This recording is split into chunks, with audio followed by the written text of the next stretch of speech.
wale wako nje na unasikia hii, we request you to come, kuja ndani.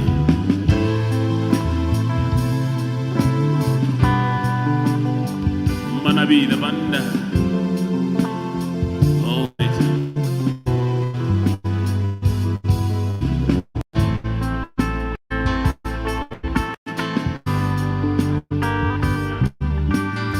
All right, ladies and gentlemen, those following us online, we are greeting you this morning. For the Muslim, Assalamu alaikum. For the Christians,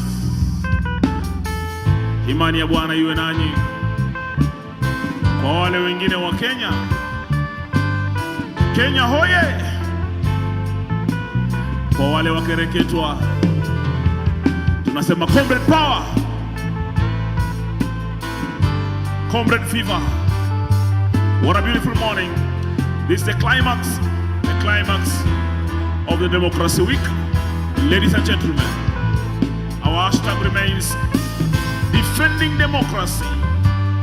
And I'll be your host, MC001, MC Sobora. Keep on commenting. Keep on commenting. Tell us your ideas. How is the economy taking you?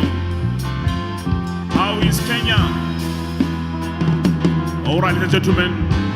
Just about now, I want to introduce to you the finest band out of Nairobi. Ladies and gentlemen, put your hands together for Man B.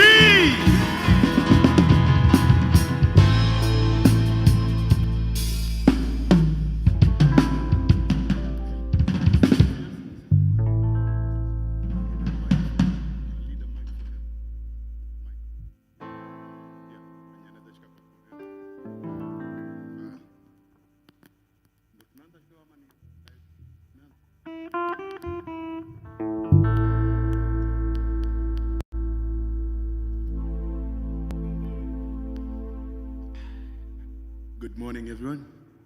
Hope you had a wonderful night. We are going to be performing, so yeah, enjoy.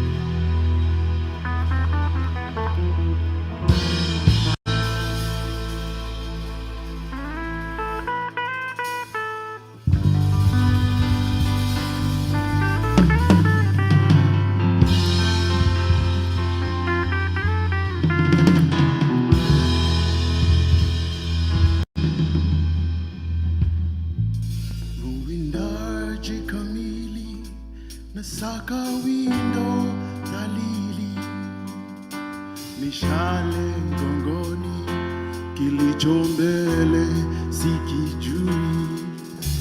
Iwapo mauti hatari ya kifo kuwa, hauchuki ya chui, nayo tamaa ya kunirarua, nayo roho mkononi, malaika simama mwilini, ila mwanga baada ya giza, Mola niwezesheni. Nayo roho mkononi, malaika simama mwilini,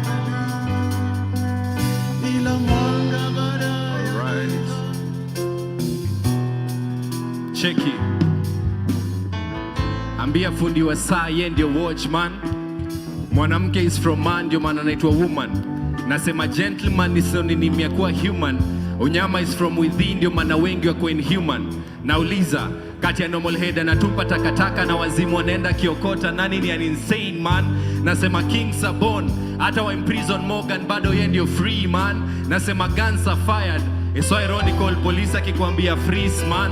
Mrasa tokose kubaliana na yeye atakushow yes man. So msanii lazima ukule jasho yako, hata uwe na chorus kali aje unahitaji verse man. So waambie hata waandike Nairobi in small letters bado ni capital.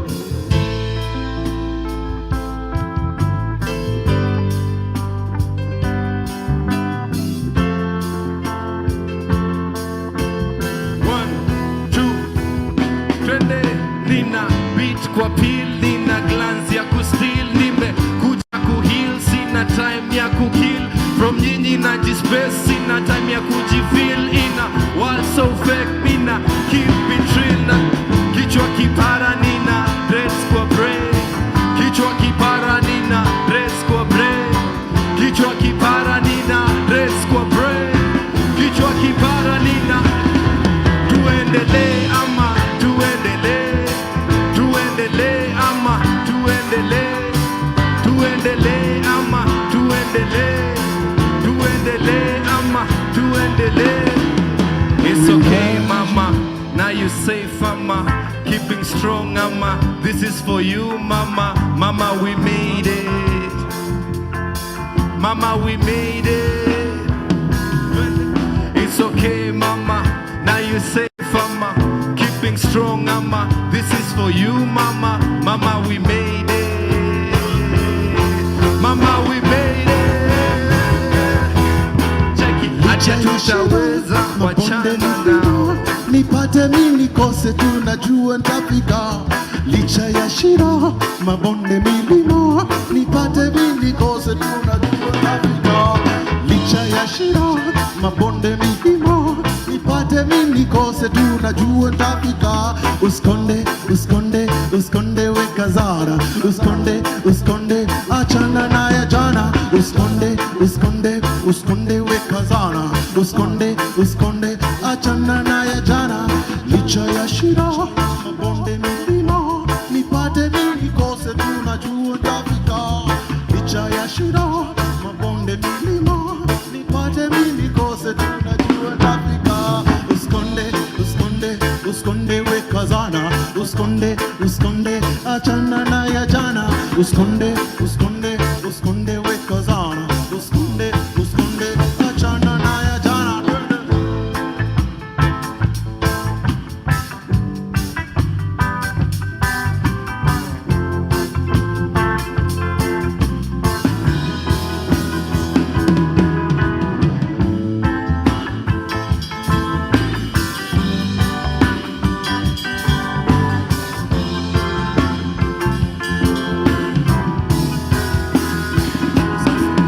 Honestly sijai cry more than this before. I wish ningekuona a day before. Juu kuna vitu mob me sijai kushow now. Long gone I guess now you know. Acha tutaweza wachana nao. Nani wako frontline ni sisi hao. Acha tutaweza wachana nao. Nani wako frontline ni sisi hao. Ati kichwa kipara nina dress kwa brain. Kichwa kipara nina dress kwa brain. Kichwa kipara nina dress kwa brain. Kichwa kipara nina. Tuendelee ama tuendelee. Tuendelee ama tuendelee. Tuendelee ama tuendelee. Tuendelee ama tuendelee. It's okay mama, now you safe mama. Keeping strong mama, this is for you mama. Mama we made it. Mama we made it. It's okay mama, now you safe mama.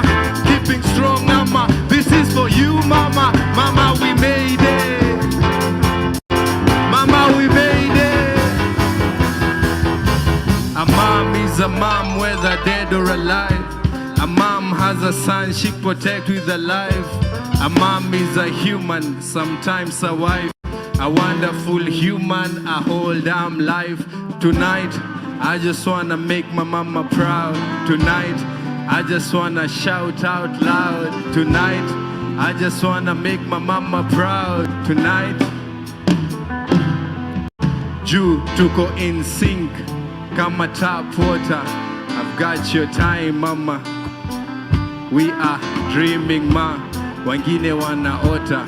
sitakuangusha ukidoz na kaokota.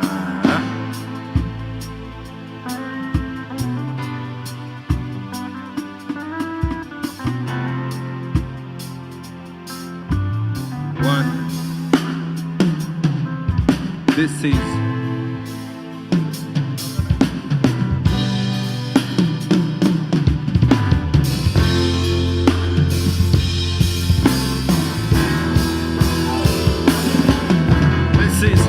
Makuti with a saxophone. We go back to bass. This is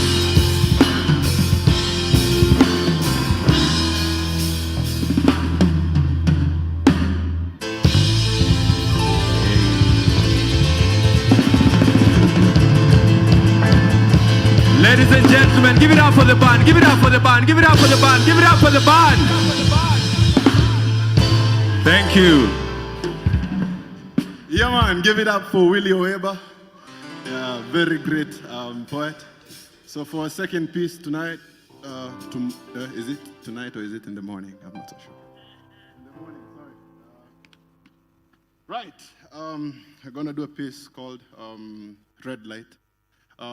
It's Democracy Week, so we decided to do this piece by Eddie Murphy and Snoop Dogg, Red Light. Which talks about the situation in our country as it is right now. So, yeah, Viva, yeah, yeah.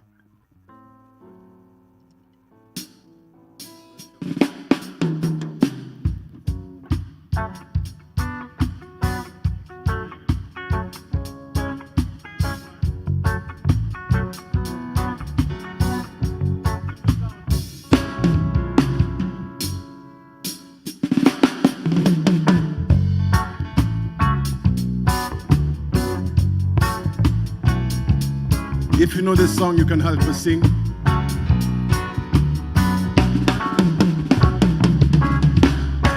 I turn the frying pan into the fire, burning down the people's souls. My high anxiety is getting higher, feel like I'm gonna blow. Gone is the breeze that used to be so sweet, poison is the wind that blows. It won't be long till the military come with a knock, knock, knock on your door.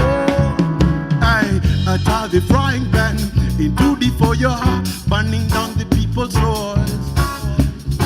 My high anxiety is getting higher, feels like I'm gonna blow. Gone is the wind that used to be so sweet, poison is the wind that blows. It won't be long till the military come with a knock, knock, knock on your door. This is a red light, stop right there where you are, there where you are. Red light, stop right there where you are. Red light, stop right there where you are. This is a red light, stop right there where you are.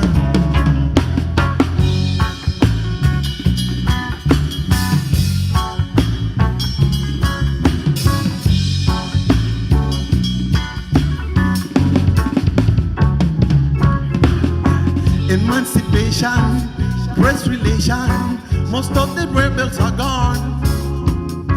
Emancipation and race relation, most of the rebels are gone. See, broken economies, the streets are dying, even more than before. I need some tenderness to get me higher, feel like I'm gonna blow. Gone are the days when people used to say, everything is alright.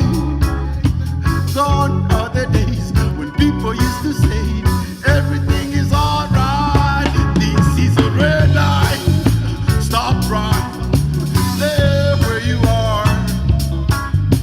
Red light, stop right there where you are. Red light, stop right there where you are, there where you are. Red light,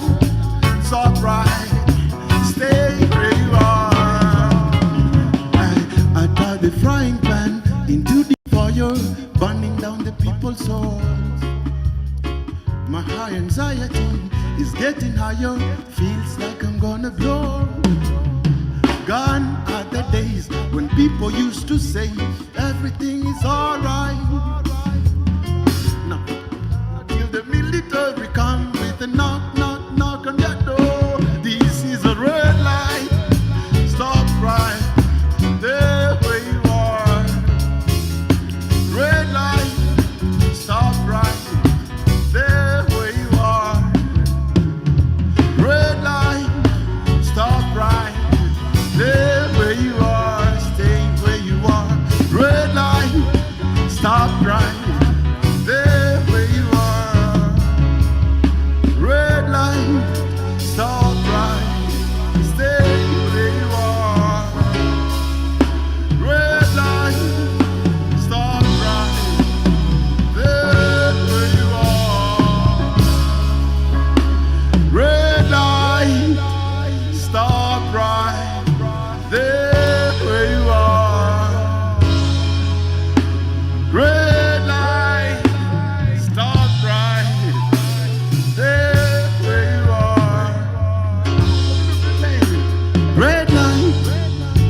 Stop right there where you are. So we're gonna tell corruption and judicial killings, all these vices in our government, in our economy, in our country, to stop right there where they are, right? So help me sing out loud these few lines.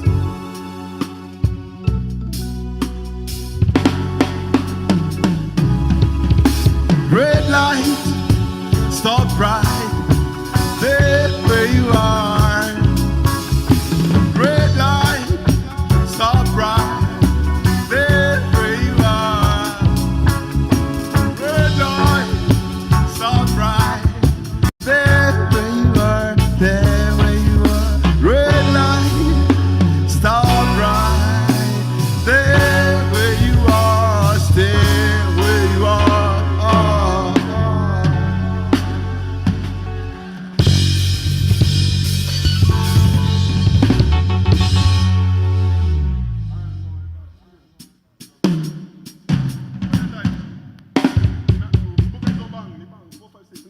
One, two, one, two, three.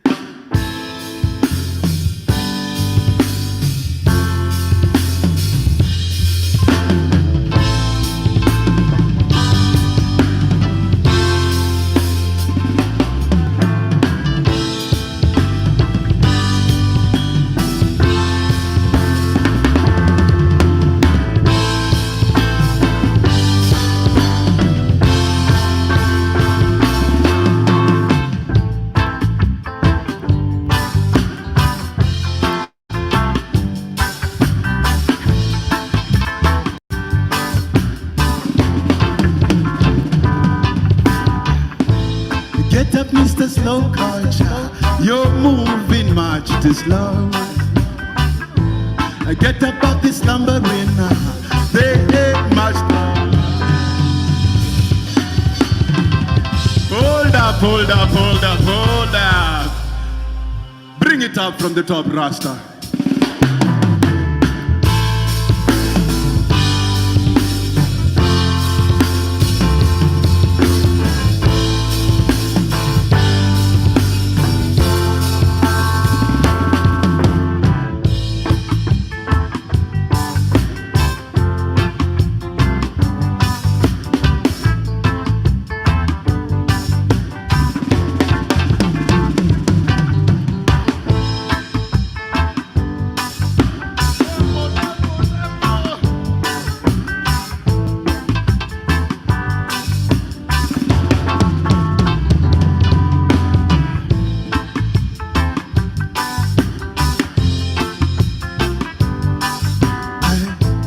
Get up, Mr. Slow Culture, you're moving much too slow.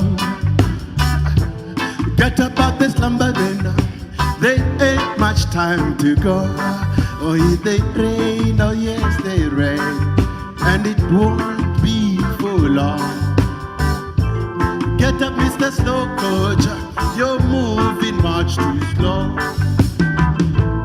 Get up out the slumbering, there to go. You gotta stand and be a man. Let the nation know your plan. Look into the Middle East, there ain't much time.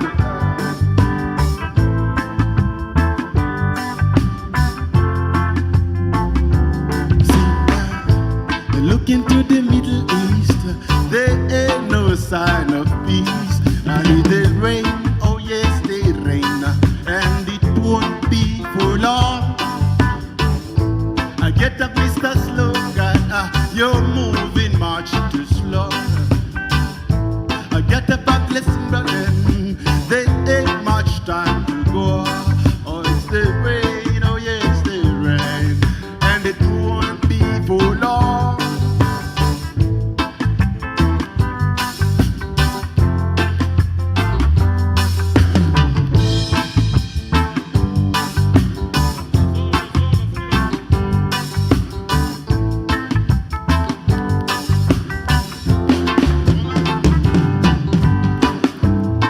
So guys, I'm gonna introduce the band first before we proceed, yeah? So on the bass, we have Comet.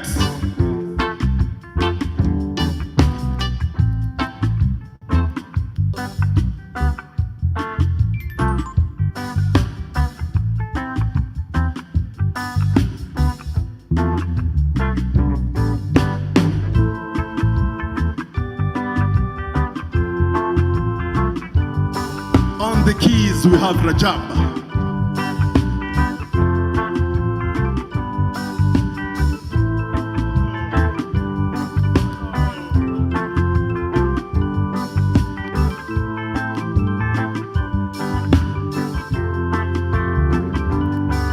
On the drums, we have Mr. Victor Kitusa.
Yeah, man. Right. A couple more songs coming right up.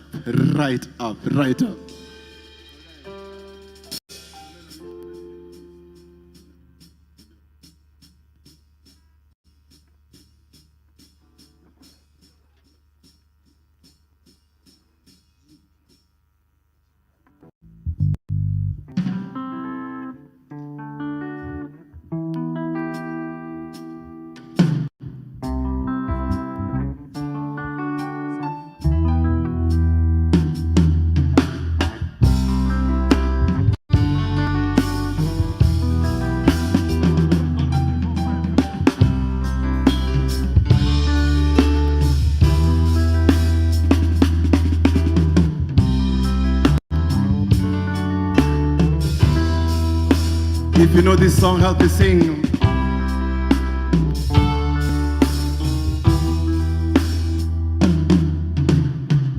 Until we find a way to move, yeah. Our love for each other will have to improve. And if a root rock reggae band can move, yeah. Each soldier want up the highest region.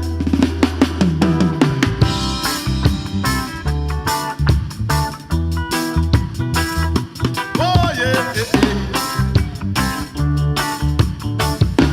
Oh now. Until we find a way to move, yeah. Our love for each other must be the strongest. And if a root rock reggae band can move, yeah. You better get ready, no time to lose. Oh yeah. Now watch the Middle East. The Middle East, it starts from there. It starts from there. Kiss your dad was slaughtered, headed for the West Frontier. Yeah. Now watch the Middle East. The Middle East, it's going on there. It starts from there. Kiss your dad was slaughtered, headed for the West Frontier.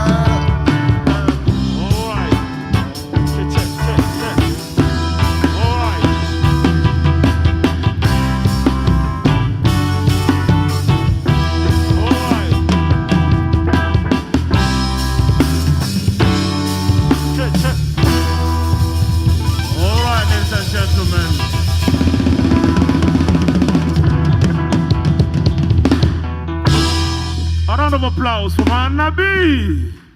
Tuwapigieni makofi tafadhali. Just to remind us, we're on Democracy Week. Hashtag defending democracy. Today is going to be fire. As I promised, we're going to have competition, a challenge, quiz, we can say in simple words. So we're encouraging you, now you have a time. Please look for persons that you have a common ground with. Form a team of 3. Watatu. Give a name to your team. We're going to have a competition. Very simple questions about democracy. The winning teams will have cash awards, courtesy of Forum Sieve. So be prepared. Form a team of 3, and I'm going to announce you as soon as possible where you'll do the registration within this building. Anza kutafuta mwenzako ambaye unajua unaweza kuungana, mko na akili timamu, mnaweza kuunda timu ya watu 3. Mtafute jina, mjipatie. Mkijiita sungura, omena, viazi karai ni mambo yenu. But what we want is a team of 3. And we'll be having a competition, a quiz on democracy. The winning teams will receive cash awards courtesy of Forum Sieve. Mr. and gentlemen, hashtag defending democracy. We are live from the Kenya National Theatre. Keep on commenting, keep on tweeting. Just about now, ladies and gentlemen, we want to do a bit of exercise online. I request wale jamaa vinyokonyeo, please, yes, put on screen. I want you to grab your phone, put on data. Comrades Power. Comrades Power. I want you to grab your phone, put on data, and visit this platform. Give the link, please.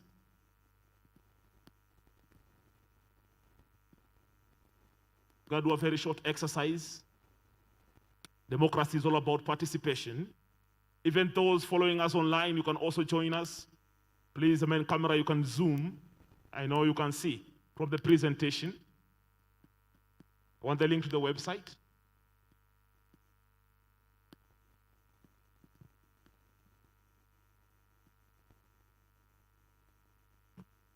All right. Grab your phone wherever you are. Go to, ladies and gentlemen, go to www.menti.com.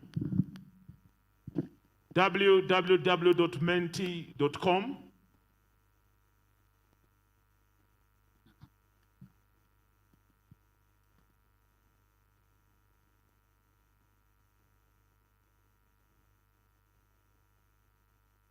Tumeingia? Nani ameingia? Who is there? Please raise your hand. Huh? Bundles ni kidogo. Go to www.menti.com and use the code, please. Put the screen, the code, please.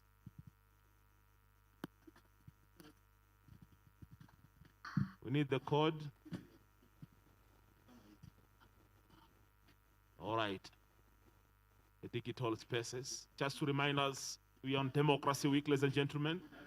Hashtag defending democracy. We are live on Facebook. We are live on YouTube. We are live on Twitter. Keep on tweeting. Keep on commenting. Use the code 9333 933 8569. 9333 8569. How many have managed to get through? Wangapi? All right. Wangapi wameingia? Please raise up your hand. Those following us online, you can. All right. So the first question is there. We are asking, is the digital space a good tool in pushing for democracy? Either answer yes or no. Select yes or no. No one should influence you. A digital microphone is doing some waves on it. I think the battery or something. Have you answered yes or no? This is your own opinion, through your own experience. Don't be influenced by your neighbor. The code is 9333. 333, I mean 3 mara tatu. Okay? And then 8569. For the audience online, after visiting www.menti.com, they'll ask you for a code. And the code is 9333 8569. I repeat the code, 9333 8569. The first question coming to your screen on your phone, we're asking, is the digital space a good tool in pushing for democracy? Je, mtandao ama utandawazi ni sehemu nzuri ya kusukuma masuala ya kidemokrasia? You either select yes or no. I see only 15 participants have participated, and we are over 200 in here. Our 16 watoka online, hapa ndani hakuna mtu ameparticipate. Ama mko na kabambe? Toa betri. Shetani ashindwe. COVID inaendelea na bado una kabambe. Everything online, mpaka chakula kinakuja online. Noma sana. Keep on. I see 17. Yes, the number is growing. Please answer. If you have any technical difficulty, please let us know so that we can help you. Unajua mtandao umekuja na meli. If you have any difficulty, please ask your neighbor. Only 17 have participated. Those online, we encourage you to visit the website. You can help your neighbor Help your neighbor, please.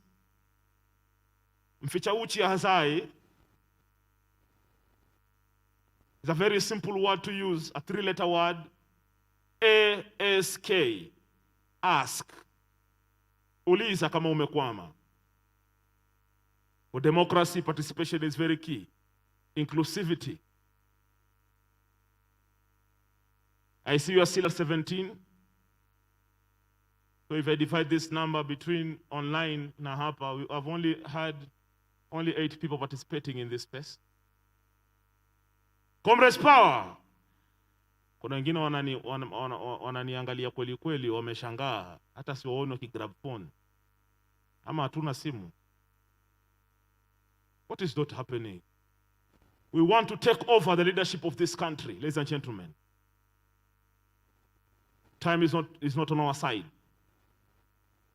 All right. The website is go to www.menti.com. www.menti.com. Menti is M-E-N-T-I.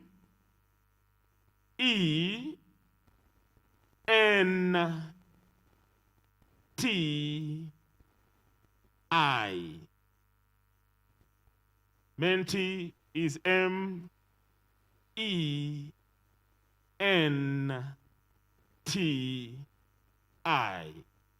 .com.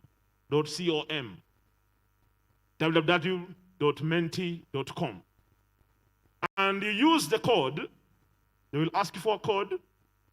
The code is 9333859. We are 20 now. 9338569. You are 22. Keep on. Najua wengine simu but wengine asifanyi. Sasa paka ubembeleze, sio? We are 24. We want to get to 100. And we can do it. My brother, I've seen you have not done it.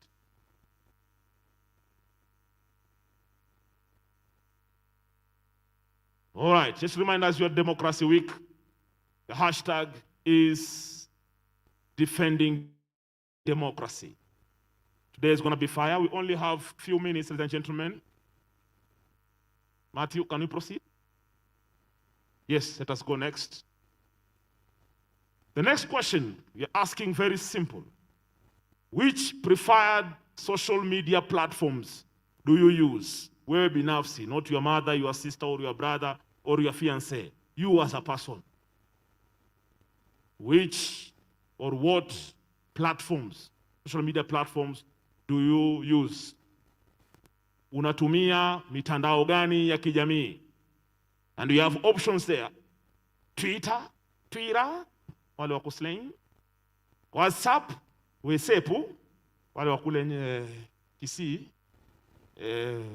Ukipenda Facebook, uso wa kitabu kwa wale wa Swahili. Instagram, wale watu wa kudouble tap. Ni TikTok, wale wa kudansi na kunengua na kurembua. Ama ni Snapchat, wale wa kurushiana mistari. Which platform do you use? You may be using every platform, or you may be using 2. Please be honest. It's your answer. 20 participants have done. Those online, pia tafadhali, keep on. Which platform do you use? Social media platform do you use or prefer? The question is use. Unatumia. Keep on. I see you're 22. WhatsApp, Facebook, wanapelekana. Snapchat, TikTok, wako nyuma. Instagram, yes, keep on. 26. Keep on. Wangapi wamemaliza? How many have completed? I knew the people are not participating here. Tani ashindwe. And then you come say, tunachaguliwa viongozi ambao hawafai. These are a simple demonstration on how people vote now. You don't participate and you expect a good leader to bring you fresh water in your house. You will wait. Let us proceed, Matthew, for the benefit of time.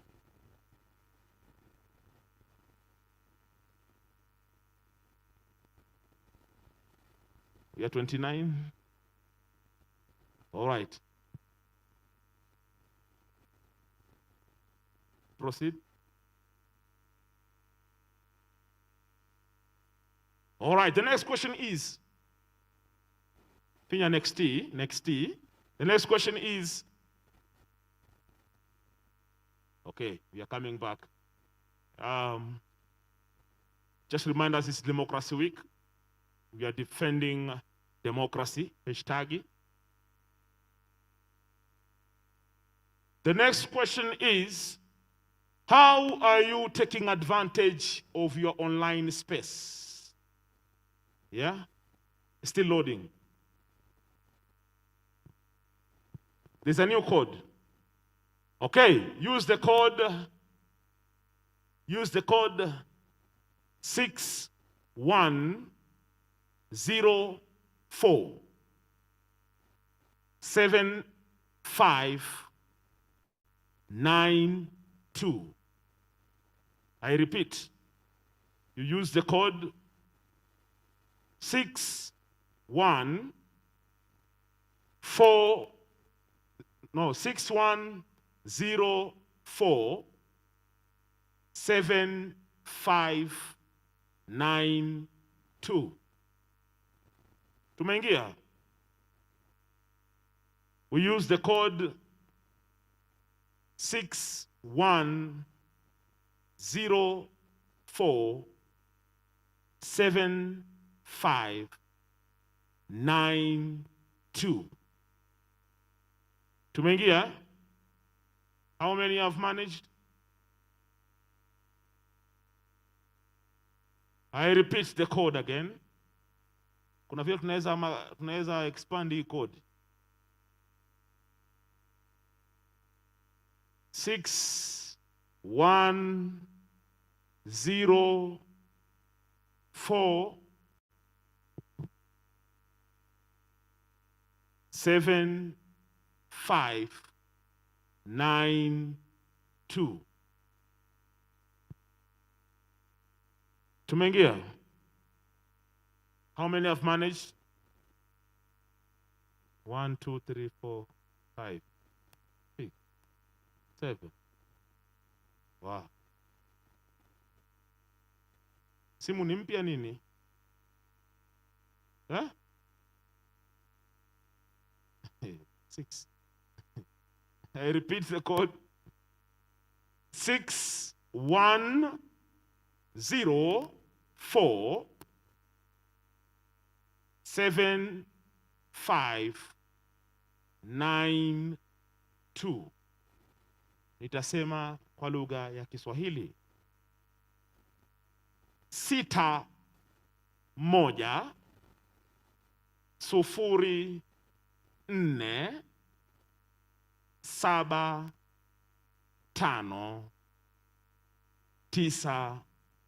9 2. Narudia. 6 1 hakuna 4 7 5 9 2. Hakuna ni sufuri ama 0. Are we ready? We ready now? Okay. The question is, how are you taking advantage of your online spaces? And we have options for your answers. You just select one. Are you using the online platform? Oh, already writing. Thank you. Those are responses. Naziona? Those are your responses. Keep on writing. Keep on writing. 22 participants. Keep on writing. Acha kula gomba bana. Kama ufanyi pia andika nothing. They've written nothing. Something. Thank you. Kama pia ujui ya ujui. Yeah. That's an opinion also. All right? 29. Keep on writing.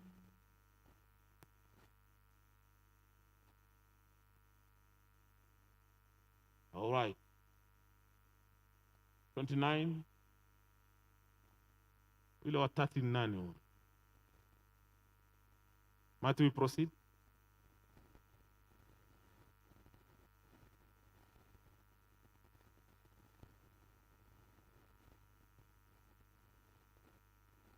The next question is, would you consider voting online for the 2022 election as being fair and credible?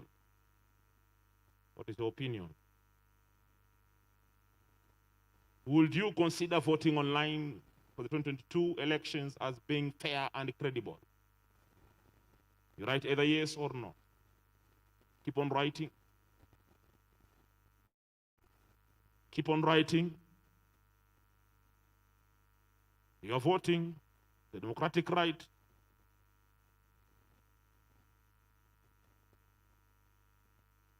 Keep on writing. All right, 14. All right, I can see the people even writing comments as to why to support or back up their answers. Very important. Keep on writing. Time is not on our side, ladies and gentlemen. Oh my, time is not on our side. Keep on writing. Let the finger do the walking.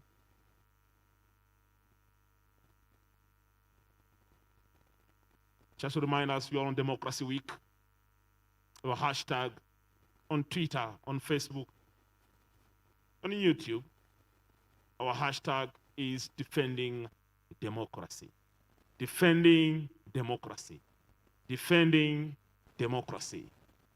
All right, 40. All right, the numbers are growing bit by bit. Wale wasimu mpya wameanza kujua kuitumia naona. Congratulations. All right, 42. Wewe, kuna Wakenya wana hasira kweli kweli. Paragraph. All right. Keep on writing. Keep on writing. Those online. Keep on writing. Swali letu tunauliza, je, unaona kwamba upigaji wa kura katika mtandao wa kidijitali kwa mwaka wa 2022 itakuwa yenye haki na usawa? Na je, yataleta majibu ambayo yanakubalika? We go next, Matthew. Oh wow, 50, amazing. The next question is, the digital space has enabled online movements to be brought to light. Which memorable online movements have made an impact in Kenya? There are so many online movements developed by civil society, activists, and rights groups. So which among the online movements have made an impact in Kenya? Write your answers.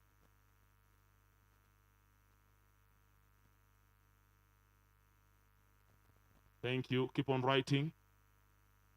Keep on writing. Movements, mavuguvugu katika mitandao ambaye ameweza kubadilisha taswira ama kuleta masuala ya maendeleo katika taifa hili la Kenya ni gani? You have participated in many movements online. All right, thank you.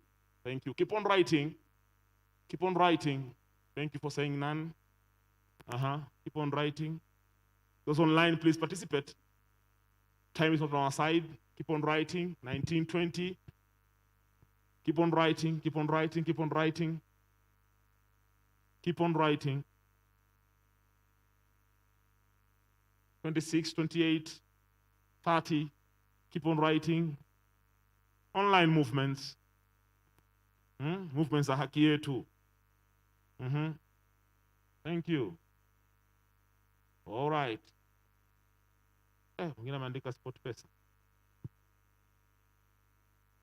No, Masan. Keep on writing. Matthew, we proceed. Yeah? That's the end. Thank you so much, ladies and gentlemen, for participating in this very important democratic space, because you've had an opportunity to air your opinion. All right? Thank you so much. Asante sana. We will see the results as soon as possible. But ladies and gentlemen, I request that we go straight into our program because we are behind schedule. So join me in welcoming our first panel on stage this morning. It's going to be hot fire. Just remind us, we're on Democracy Week.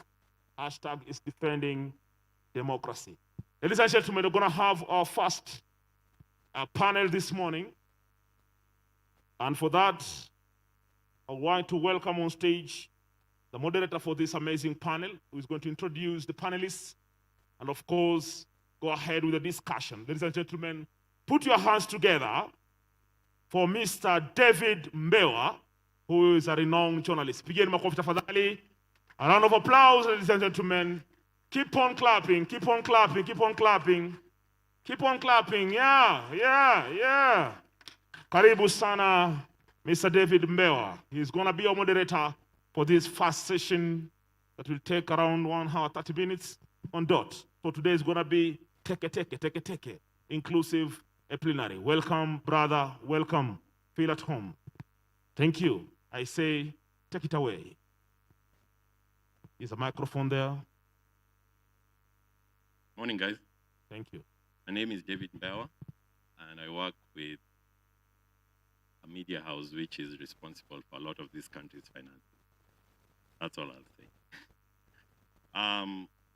So we're going to be having a discussion about the digital media and how it's defining democracy in this country. I think some of us, depending on what your interests are, however, I'd say that how many of us, let me just begin by asking a question. How many of us are familiar with the hashtag fees must fall? Anyone who's heard of it before? Bring back our girls, Arab Spring. So those are examples of hashtags across Africa, different countries, where people made a call to action and people kept numbers to support those causes. Bring Back Our Girls is still going on today, and it's very relevant in the situation in Nigeria, because you see the number of kidnappings happening each and every week of school children. But ask yourself, what is it that Kenyans have done online? We just had a very pertinent question. Which online movement has shaped any aspect of the country? Forget about politics. And maybe in our Q&A session, we'll ask you guys that. But does any online movement as powerful as any of those three that I've mentioned come to mind to you guys? So that begs the question, what exactly are Kenyans doing with digital media in advancing democracy? So many people will say that Kenya is a free country. If you look at neighboring Uganda, you see what happened in Tanzania not too long ago. You look up at what's happening in Sudan. You look at what's happening in West Africa. Kenyans have freedom. But what are we doing?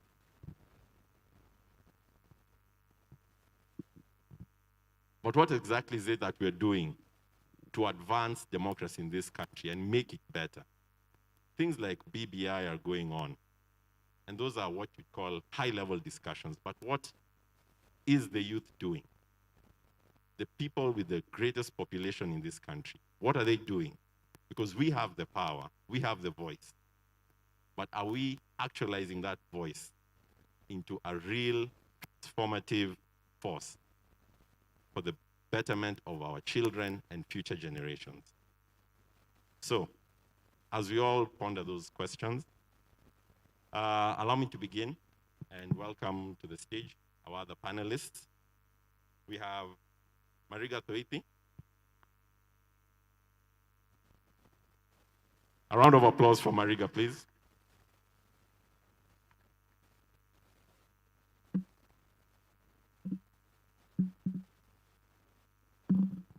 Thank you. We have Hesbon Owila. Hesbon, kindly make your way.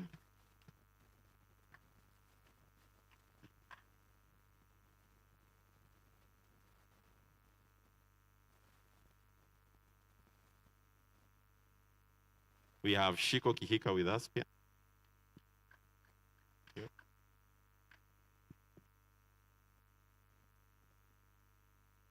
And finally, we have Stephanie Wachira.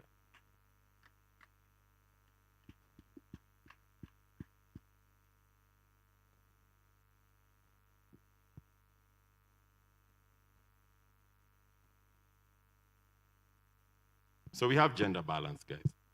And hopefully, we do not continue to see the role of women in this country as anything but tokenism.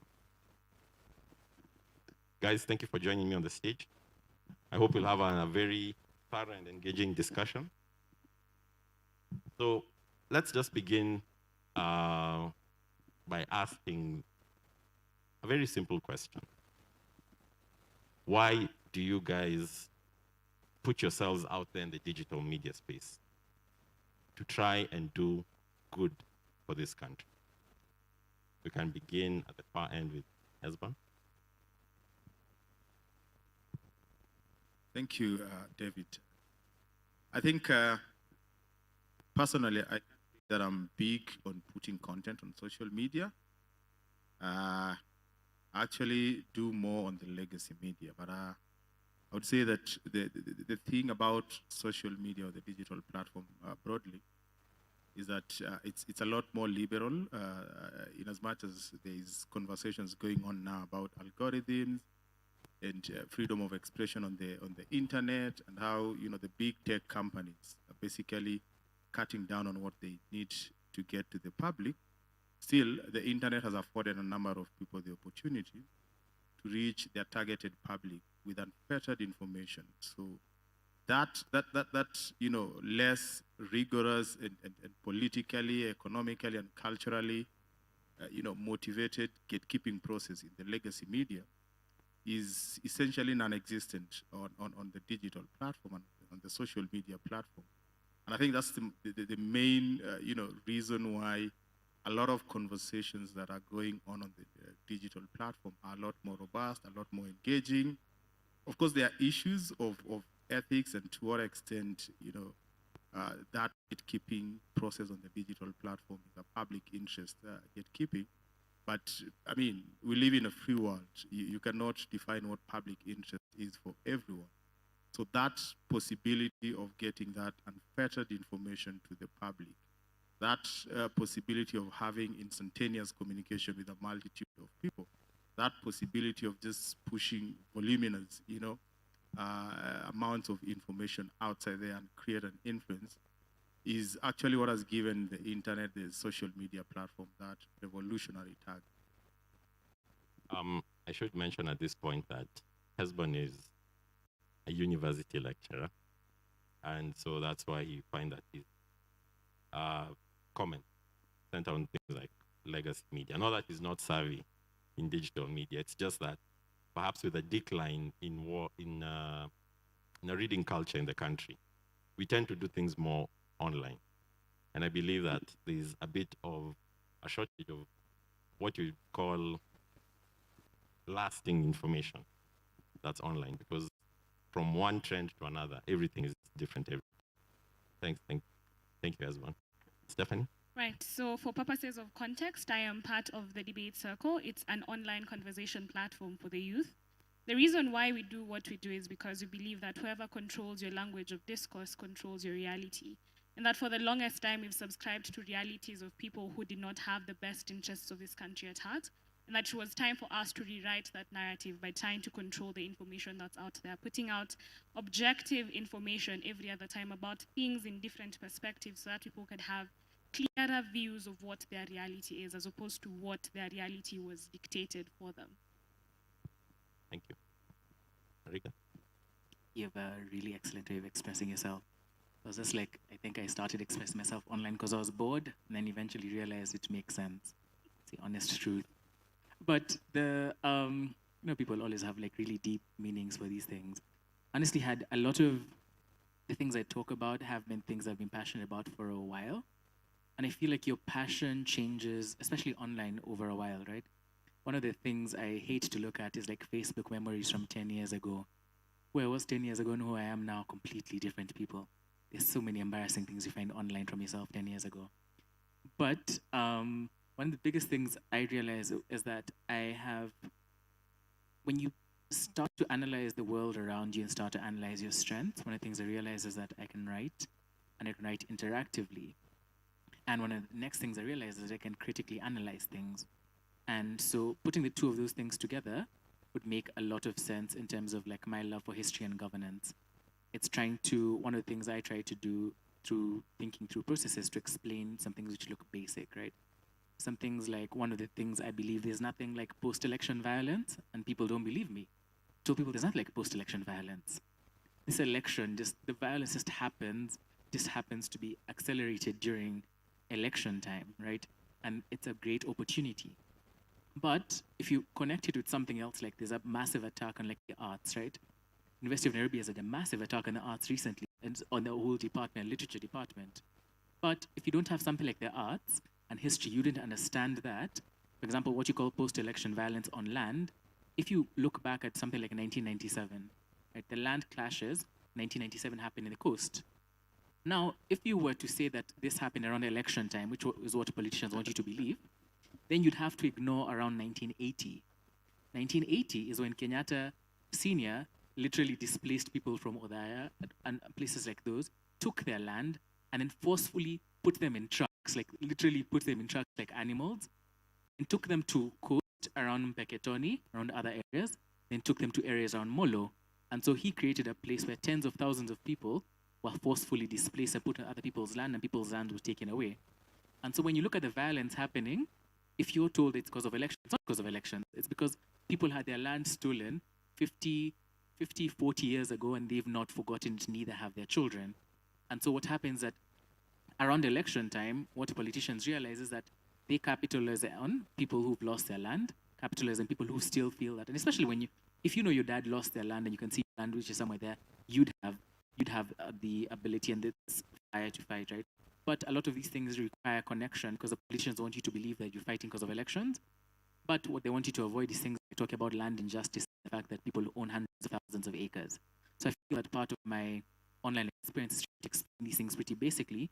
So when people talk about like there's no money or there's no logic in history, try to explain to you that there is. All this violence, you see the lack of knowing history is why a politician can lie to you that a document like the BBI will solve post-election violence, right? What they're trying to avoid you is that they have your land. They're giving you a document to solve, you're supposed to read through a 300-page document for you to avoid talking about the fact that this politician who's giving you this document has your land. And so I'd really love people to understand some of these things, to understand the importance of things which may not seem as big, to make it as important in their lives. Let me just, before we go to come to Shiko, I've seen some of your content, and it does get shared, but are you able to track, or are you able to see any tangible change from what you shared? So some people will come and post some comments. Some might be angry, some might be informed, some might be uninformed. But do you have a way of seeing whether your message has actually gotten home? Sometimes, to be honest, no. So I write in multiple platforms, right? I write for the Nation, I have my Twitter platform, Mariga Thoithi, where I'm primarily on. I do a bit of video content, a bit of that, right? So a lot of that, the only main interactions you can see are on your own platforms. And once in a while, while it gets shared on like Facebook and someone tags you on it. Or once in a while you get lucky and you find it in a WhatsApp forward somewhere, and you like you look at it and just laugh. In a general sense, to be honest, there's sometimes a lack of, you can't quite tell what the impact is. Sometimes you tell what the impact is from people. Get more feedback from random people on meeting at a party here saying, oh, I saw your article on this, and this and that, and challenge you think about A, B, and C. So the times I find my more honest feedback from random people who've interacted with my comment and reach out to me on that. Thank you. Rico? Thank Sorry you. for keeping you waiting. No worries. Speaking of bright minds is quite a struggle. But why did I join online platforms, especially Twitter? One, I was looking for money. That is the main reason I joined Twitter. Then I realized money was not forthcoming. I didn't know how many people were making money online. After a while, when I was leaving, I used to work at Naivas. So when I was leaving, I attended the first meeting in the county that I come from, that people were talking about governance, and they were amplifying it online. It was quite interesting because I was the only lady. We were seated in a bar taking uji. And then I'm just like, what are you people doing on your phones? Like, it's weird for me. I'm not getting why it's this high. Then at the end of the day, the next meeting we did, the governor showed up. So for me, it was like, okay, out of curiosity, now I want to know how this thing is working. So that's how I ended up on social media, specifically doing social justice. Because it was something I was doing in terms of forums that we were attending and everything, but I didn't know I could amplify it online and have an impact. So that's how I found myself where I am. And then 2 months into doing that, people started saying, oh, this should be an organization. I'm like, okay. So when it's an organization, what do you do? So the first step is we registered an organization, a CBO, and then we stayed, and the only thing we were doing is street chats. And we didn't know that people actually look for resources to enable them to do it. So, but 5 years down, yeah, we're still here and strong. Excellent. So, opening this discussion was the force of the hashtags across Africa. And the question I'd like to pose to everyone is that, are Kenyans destined to remain keyboard warriors? Because we are able to express opinions, fury, indignation, and even happiness online. But rarely do the citizens take that initiative or maybe even follow somebody who has led a call to action to actually do anything. So I don't know whether any one of you has properly been involved in something like that, perhaps Shiko, whereby you call out people and you tell them, guys, let's go do this. Yesterday there was a lot of anger on Twitter about former CS Wario. He got fined 3.6 million and got 6 years in jail. But Stephen Soy, who is less senior than him, got 12 years. I think it was 105, it was 100 million, fine. So you see those disparities. One gets off with, and Wario went home. He already paid the fine. But that anger that Kenyans have, you don't see people coming out and protesting, saying that this guy deserves a harsher sentence. But one person might be brave enough and lead the call and say, so-and-so must go to jail. So-and-so must pay. And it's like, Kenyans, come out. But that will not happen. Why do you guys think this is so? My thinking is one. I don't know why we never see people protesting online as a protest. Protest doesn't necessarily mean we have to go to the streets. It's just us taking that call and saying, this is what we stand for. And with whatever happened yesterday, that is not even about the people online. It's about the structures we have as a country. We are corrupt. That's what we live. And we are biased also. And our systems, whether it's judiciary, executive, all of them are biased at the same level. And we're also living in a point whereby this Kenya is about Kalenjins and Kikuyu at this specific moment. So your tribe and your position of power and the people you dine with plays a key role on your judgments. So with as much as we are talking about what happened to Wario, I would want us to go back and look at what happened when there's a lawyer Willie Kimani was killed, machozi ya jana. That was a protest in all forms. It was impactful. I was really young and I knew about him. So I look at that and I say, we are not keyboard warriors because we are doing nothing. It's just that people have opted to see online as just a space for idlers. It's just that we just look at it like it has no impact, so it's nothing. And then that mentality, we create it into our reality. Because what we do is people are tweeting justice for the Embu brothers. We're here saying it has no impact, it has nothing. But then the cops were arrested. That is step one. If people never went out to speak, then these cops would still be free and killing at the same time. So I think it's a journey that we must all walk. But if we are going to walk this journey, then we must stop silencing others in the name of toka kwa simu yako enda kwa streets. If you feel yours works better in the streets, take your placard, go to the streets. If you feel yours works better on your phone, sit down, make that sacrifice, because that's your time, that's your bundles, that's your phone. So this is your form of protest at the same time. As we cross over to Mariga, the question is it really effective? So these officers have been arrested, but if you speak to victims of any form of injustice, they want to see justice at the end. They want to see these people jailed, and not just jailed for 2-3 years. They want to see them get hefty sentences. Now this, carrying over such a protest up to the end, it may not be as effective as people gathering outside a courtroom, not necessarily to influence the judicial process or anything to that sort, but just an arrest. Is it able to snowball all the way up to the end into something that the victims can feel that we actually feel that this person is going to pay for whatever crime he or she committed? Yeah, so I think it is. So I feel like one of the things people need to do is assign responsibility and credit differently.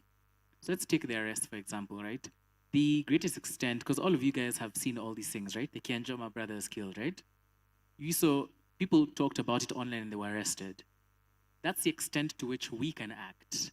Now, what happens after this is they've been arrested, they'll have their arraignments, right? They'll have their days in court, they'll have witnesses called, they'll have police produce evidence and all these, and it'll probably take, 3 to 4 years. Now, one of the things people do is that people assume that, let's assume for theory's sake that we went to the street every single day, right? Going to the street, one of the bigger problems that was brought out in a couple of different reports is why the prosecutions aren't made is because police have really faulty and shaky evidence. So there's no amount of going to the streets that will solve. One, how do the police literally at some point collect evidence with their bare hands? Once you get to court, that's literally all you need to do. As long as he collected the evidence in his bare hands, this process could take 4 years and it's out, right? So people can only do going online and process can only do a certain thing, but there are certain systems that need to be fixed. How is evidence collected? How does the prosecution work? How does the judiciary work? Does it have independence? For example, recently, I still have a very big protest against, there's still judges who haven't been put in, right? Now, these judges were put in, and partially because of the pressure. There's been pressure for so long, right? And a lot of these things do change things. The government does react to pressure. And I'm telling you this because I work in comms and work in campaigns. People think that they don't care, but they do. Well, after the protest on fuel recently, that's when the deputy president came in, and he summoned what the Senate has to summon the CS of energy and all these people. First of all, it's really pretentious. They know why the fuel price is up. You do not need a Senate committee to tell you that they literally passed the EPRA Act. The formula is there in law.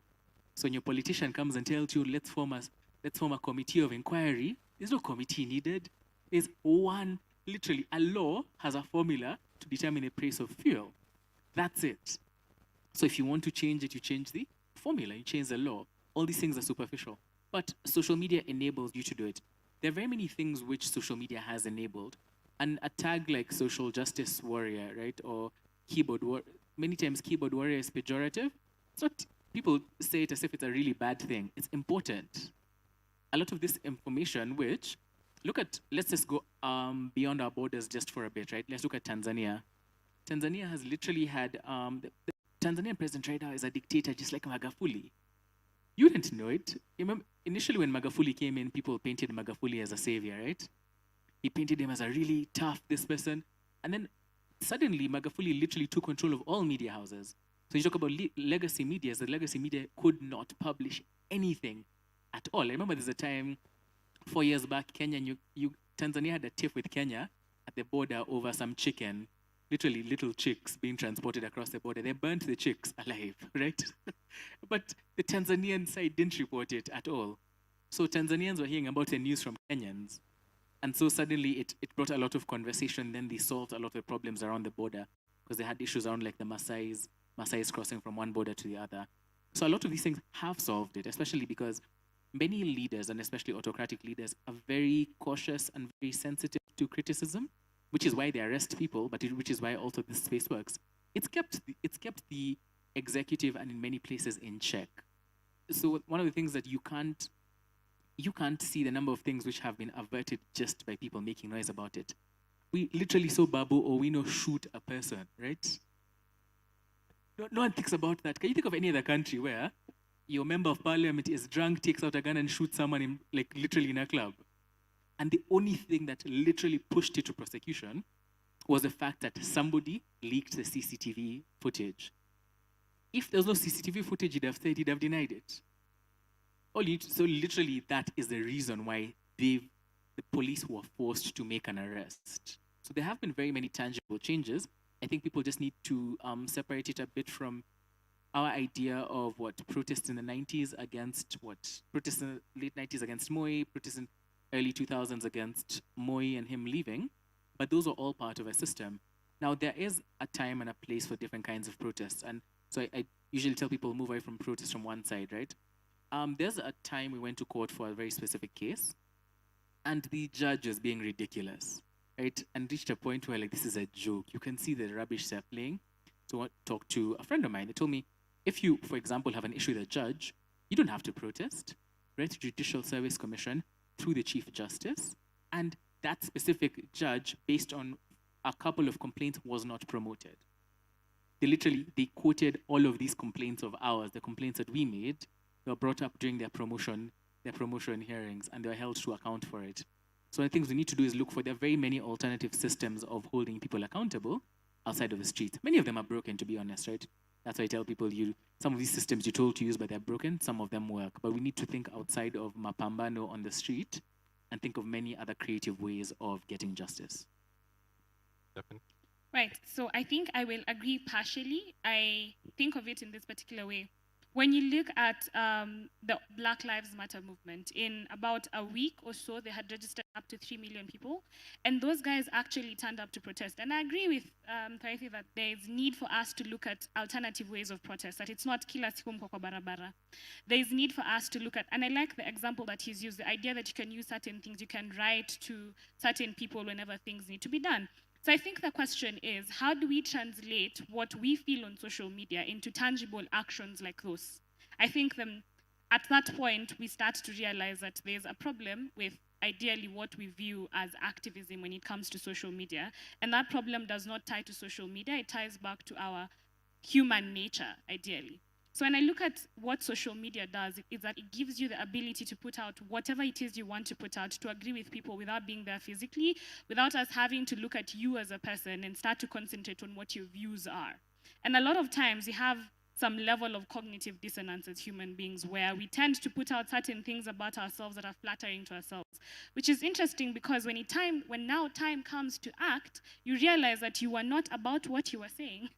That ideally it was a front because it was acceptable, it was nice. And that's what social media demanded of you. That sometimes it's really about who we are behind the screens that matters, and that is not usually represented in terms of activism. So can it, like you've said, when you look at some of these protests, especially online, there's need for us to sustain that energy for something tangible, because the space we are in terms of social media is a kind of space where we make statements, but these statements have to be reinforced with actions to a certain extent. Perhaps not going on the street, perhaps it's a bill. Like, for example, when you came up with the Petroleum Development Levy, the one that was supposed to cushion Kenyans from, of course, the fluctuation of prices in oil, and yet it's not functioning. Why? Because there was no provision for how funds would be withdrawn from that. You can write to the speaker about such bills. So the question is, why is it so hard for us as Kenyans to translate what we feel? Why are we complaining about 122 shillings and then going to 135? And the question is, how come when it comes to us doing some of these practical things like writing, we do not try it? So I think there's the element of our inability to actually represent who we are and what we believe in accurately outside of the force of social media. Yeah. As well. Well, I mean, talking last is very difficult. So I will not respond to them. I will just make my sentiments. I think if I start agreeing and disagreeing, I'll take too much time. And I think one thing that is clear is that technology is an enabler. So, you know, what protest was in the 1960s, the 1970s, is probably not going to be the same thing that we have today. But as an enabler, there's something about tech and the digital platform that it's first of all, it's a very exclusive platform. I know the internet penetration in Kenya is fairly high at 85.2. Actually, 85.2 is the average of Europe. If you compare what we have in Kenya, Uganda is 39, I think Tanzania is 40-something, 43. So we have the internet. But generally, if you look at advocacy, protests, campaigns, and all that on the digital platform, you're only going to do so much, you know. But I'll come back to that. So there's a way in which you can have, you know, a hybrid approach, something called a hypermedia campaign or protest or advocacy or whatever you want to call it, where you create the awareness through the legacy media. So people know that this is what we are dealing with right now. And then you leverage on the digital platform to create that wave. So pull people together in a way that people can see that this is a really big movement through hashtags and all that. And then number three, take this conversation at the interpersonal and group communication. So don't seize it. And that's why I'm saying that protest on the digital platform works, and people, Kenyans should start celebrating the steps that we're making. And I agree that we can still go a notch higher or a step higher and bring it to the interpersonal and group communication and still make use of the legacy media, because whether we like it or not, news is what happens when a journalist reports, not when Hezbollah says it on Twitter. I could actually influence a journalist, you know, a collection of many of us on Twitter with a voice, and influence a journalist to cover a story, a media house to cover a story, and it gives it that credibility. But let me come back to... Just hang on. Yeah. There's something I really need to just avoid. And I don't mean to mock you guys, because I believe it's not easy to be brave and put yourselves out there. But do you feel that you're taking comfort in the fact that since it appears to be working, then I don't necessarily have to put myself out there? What is putting yourself out there, though? Are you guys sort of hiding behind technology? No, let me tell you. But you're already out there. Let me tell you one thing, yeah? In the protest for the second liberation, who are the guys who are out on the streets? The Orengos of this world, the Shikukus of this world. Now, in the fight for the first liberation, for nationhood, who are the guys who are touted outside there? The Kenyatas of this world and all that. But in hindsight, if you look at the guys who in immediate post-independent Kenya were protesting and had to be exiled from this country, Ngugi wa Thiong'o, Michere Mugo, Koigi Wamwera, were they on the streets? No. What were they using? They were writing. They were writing. Writing is so powerful. And if you move outside Kenya, go to Angola, go to Mozambique, go to South Africa, Dennis Brutus, you know, look at what Dennis Brutus was writing about the apartheid South Africa. Just writing. It is the one that was parting people who are on the streets, fighting against an injustice. So my point is this. It is never a one-fit kind of formula, but there's a gap in the way Kenyans protest. And I'll tell you why. Even on the social media, we need to be rooted in information. Get the right facts. Give people the right facts about Wario. Give people the right facts. And then have a call to action. Because ultimately, we live in a democracy. Whether you go and make noise in the streets or not, the buck stops with you. Cast that vote. people keep saying that now Wachira is likely to be the next governor of the county where he comes from. We need to start making that noise now and say, this guy is a thief, you know, and illustrate why we are saying is that he's been adjudged by a court of law. I can call him a thief even on national platform, you know, because that is what a court of law has said. But there's also something we need to celebrate. Two things. We've always been talking about corruption and the fact that people are not convicted. So we need to celebrate the fact that these two are convicted first, without looking at the money involved. And then number two, we also need to celebrate Waiga Mwaura. Were it not for Waiga Mwaura, these guys would have gotten away with all this. Because Waiga was simply curious. Why is my name here? Why am I being given 1 million? Yet Royal Media Services has paid for my everything to Rio, investigated, broke the story. That's a journey that we've made. We actually need to start celebrating these journalists who are making these small steps. And then us in our spaces, if I'm a keyboard warrior, that is me. You be a warrior in whatever you want to be and do that. I think perhaps very quickly, I'd like to bring your attention to what is the role of digital spaces. They are to galvanize movements like this by, number one, putting out information, and then being the collective platform where people are called to action. Whether or not action is going to happen, social media is that bridge in between. So ideally, we cannot have protests on social media. Some of these protests have to be actualized outside. The role of social media is to just act as an intermediate. And if I just add something else, right? We're talking about the role of social media. So back, I worked for Power 254 back in 2016, 2017. So this is a time around which Boniface Mwangi and the deputy president had a massive row. Do you guys remember that? So at this point, literally Boniface was being followed by like police. Now, one of the best things that happened, I loved that whole trip, to be honest. I was entertained. So the deputy threatened to sue. And then Boniface came back and there was a letter from lawyers. They had a rebuttal, right?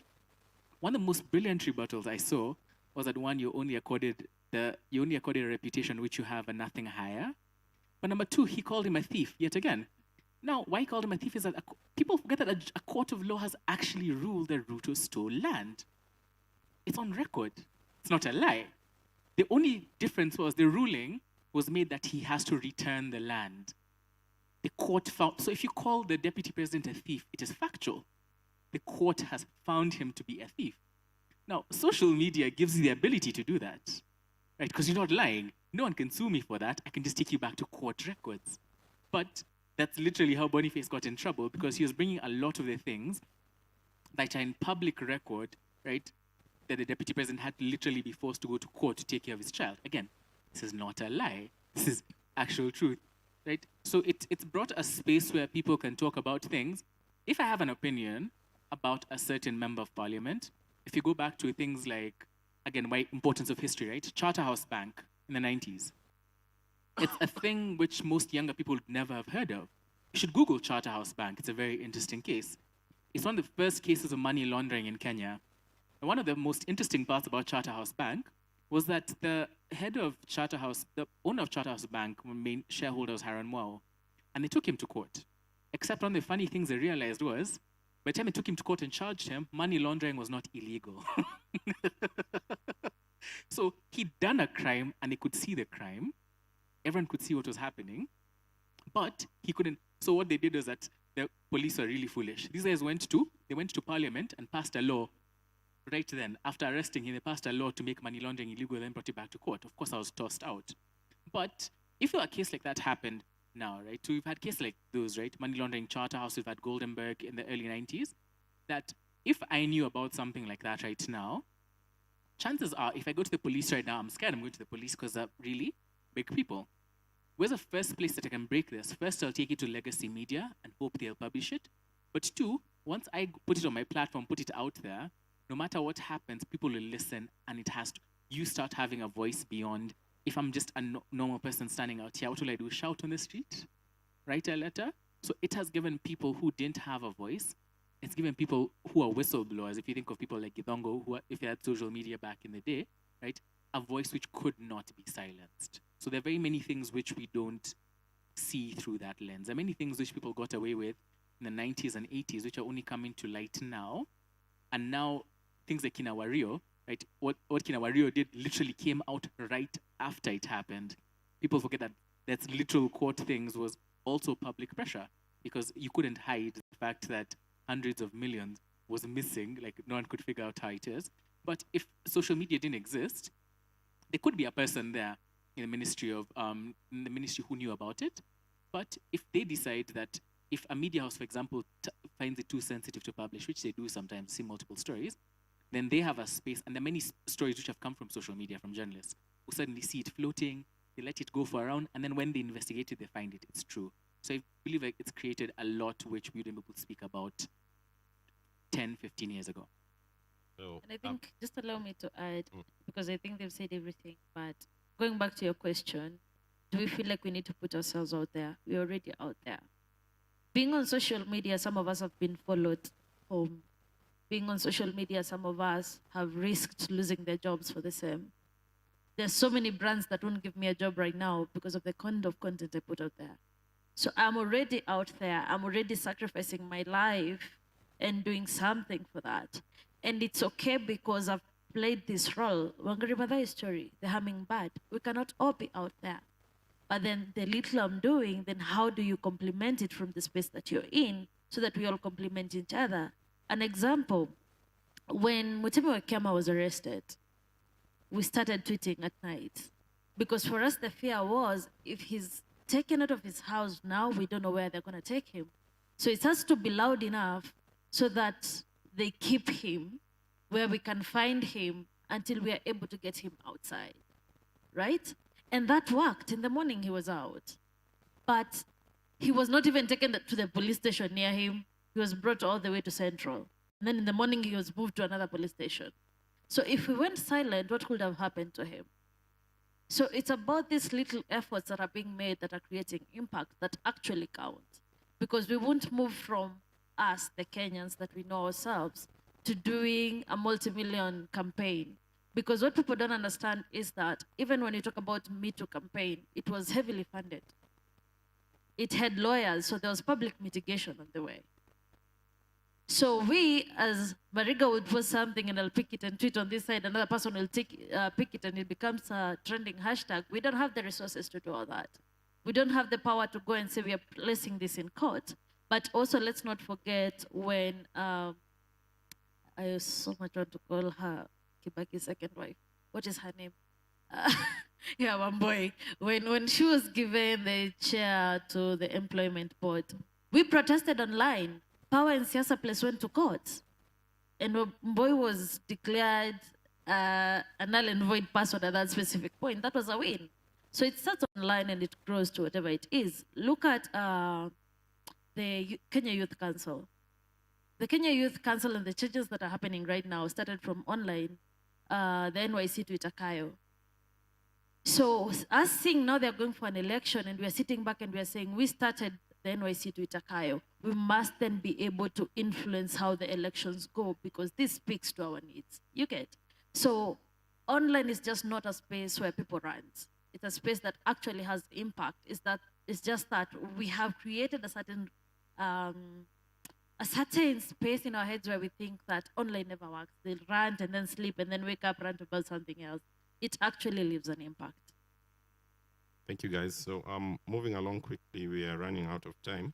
I just love to get some brief answers. Twitter and WhatsApp are the most preferred platform for what you'd call, quote unquote, serious discussion. You jump over to Facebook nowadays, it's a little bit diluted. Go over to Instagram, it's all about cosmetic appearances and showing everyone your best side. What is it that we can do? Because they also have big reaches. I remember recently there was an NGO that they were doing an online show and they were thinking about what about TikTok instead of just YouTube, Twitter, and Facebook. And I'm like, no, TikTok is not for serious conversations.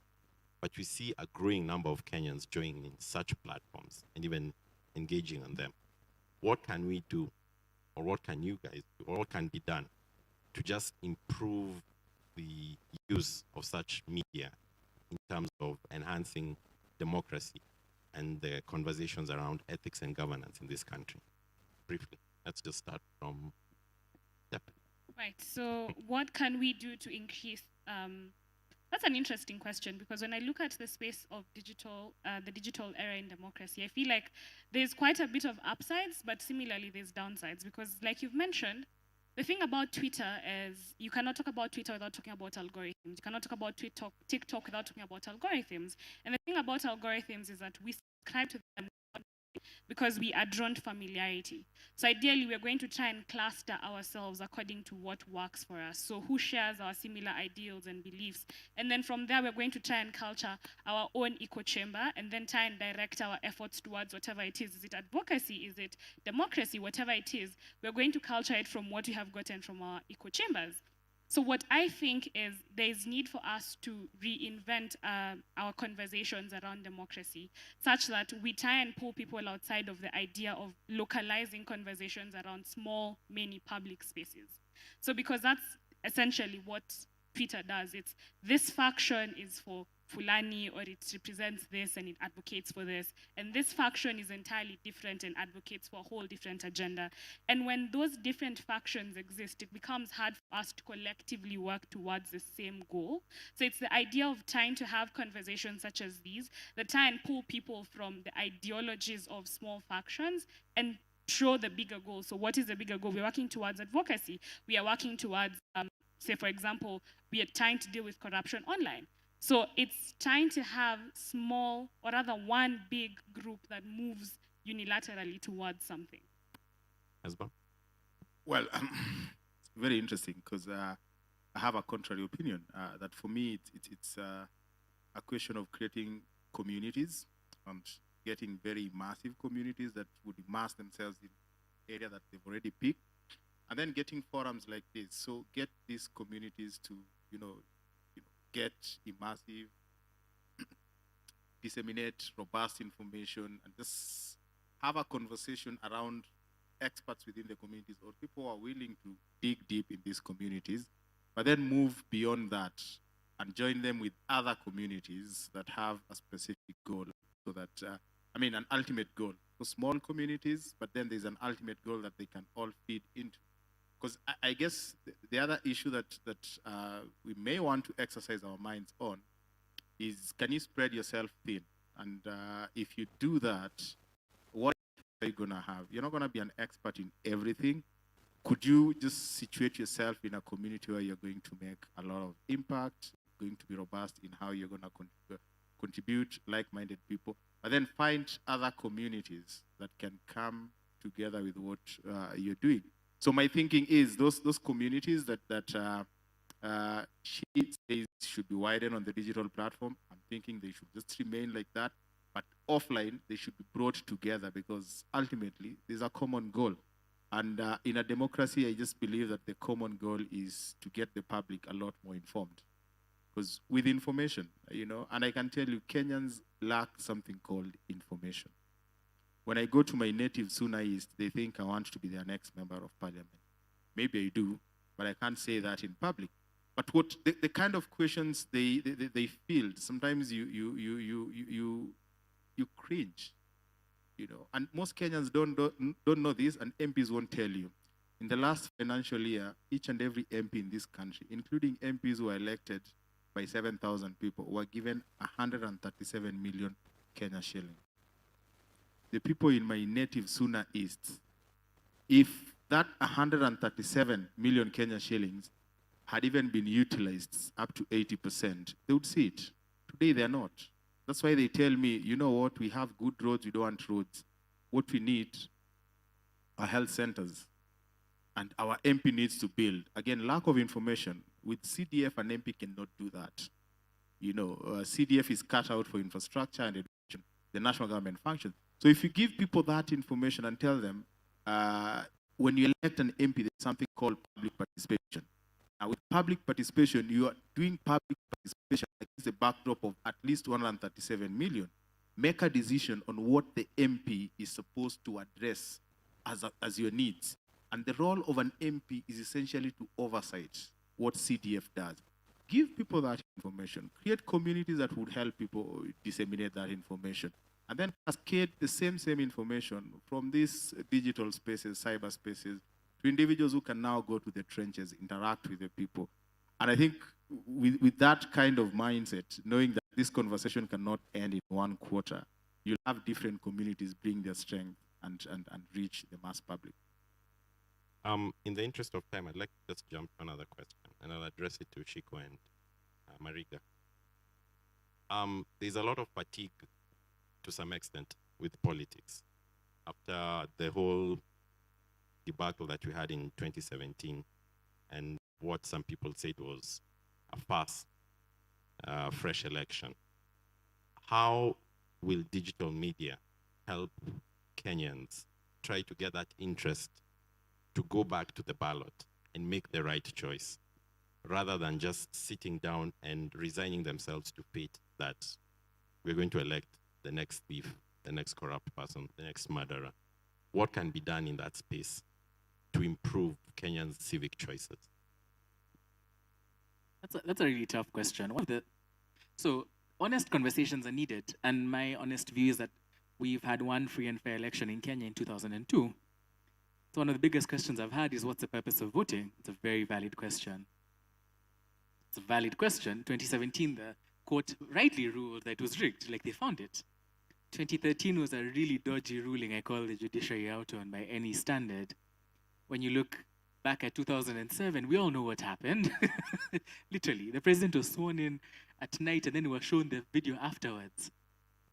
So one of the biggest questions people ask, and I feel that people in this room are asking, was that, does your vote matter? The truth is that sometimes it doesn't. And that's an unfortunate reality. It doesn't mean that you don't push for it. It just means that if many times you look back at an election and you realize that if the election was rigged, then your vote didn't matter. The president was appointed, not elected. Now, the next question comes at, so what? Right? So what can I do about it now? One of the biggest things people need to move to is, it's a system thing as opposed to people.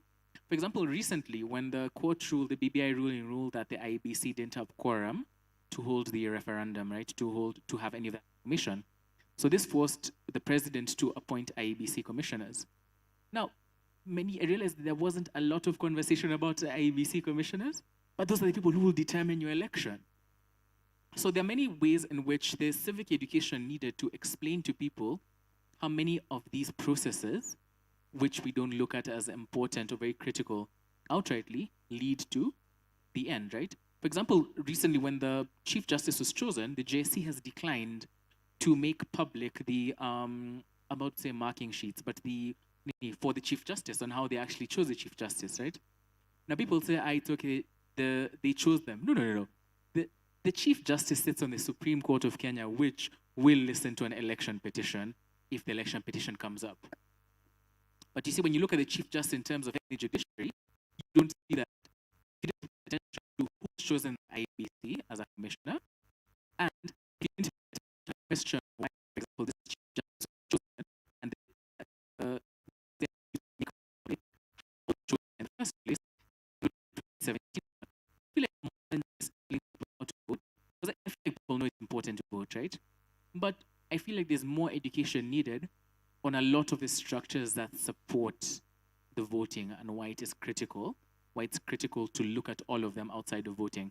So at a basic level is, one, you need people aware of basic things like you talk about. Basic functions of member of parliament, I realize that that's still a really big difference, right? Because I come from Nyeri, my ward would be around Kiganjo, the Kiganjo ward. And for example, when you talk about like what people need, right? So Kiganjo has looked the same since I was a child. The same butcher who was there who served my grandfather is the same butcher that is there now, right? Now, when you build people more roads, we've had the road to Nyanyuki has been there since we were kids. They don't need more roads. However, so what happens, the complication is that now you have a member of parliament and an MCA coming to campaign. Now, when the MCA and member of parliament come to campaign, they start selling that they'll build you roads, and they can't build you roads. They can't. What they'll do is that they'll take advantage, the national government build a road and then they say we built it.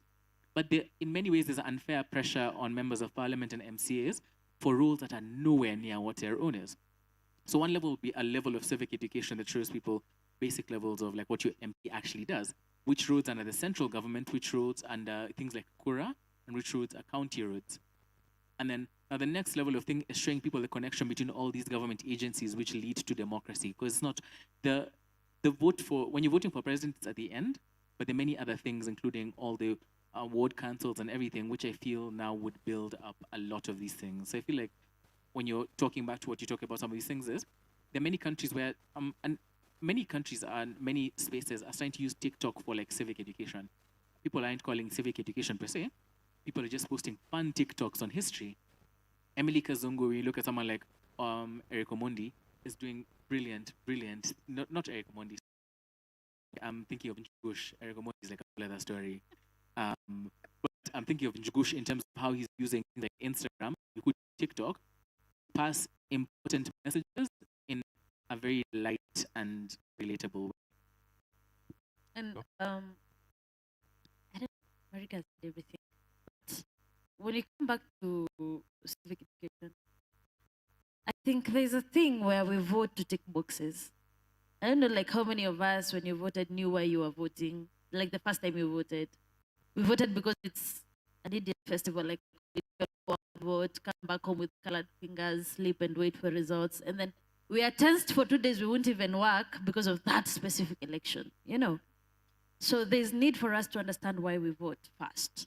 There's also need to understand why we vote all these people. And one thing I keep telling people is that the moment you're walking into that polling center and you're voting for your MCA, know that you're committing to paying that person for 5 years. It's a commitment you've made that if I earn 200 bob, a percentage of this money is going to pay this person for the next 5 years. So if you're gonna vote again for your MP, senator, the president, your governor, you know you're committing to paying all these people for the next 5 years. What does that mean? When you go to vote, go vote with your brains. Because we have this fast, and you're saying people are tired. But where are we tired? Because right now, if you go back to the grassroots, you find Boda Boda people seated in a circle talking politics the entire time. And there's nothing you're telling them.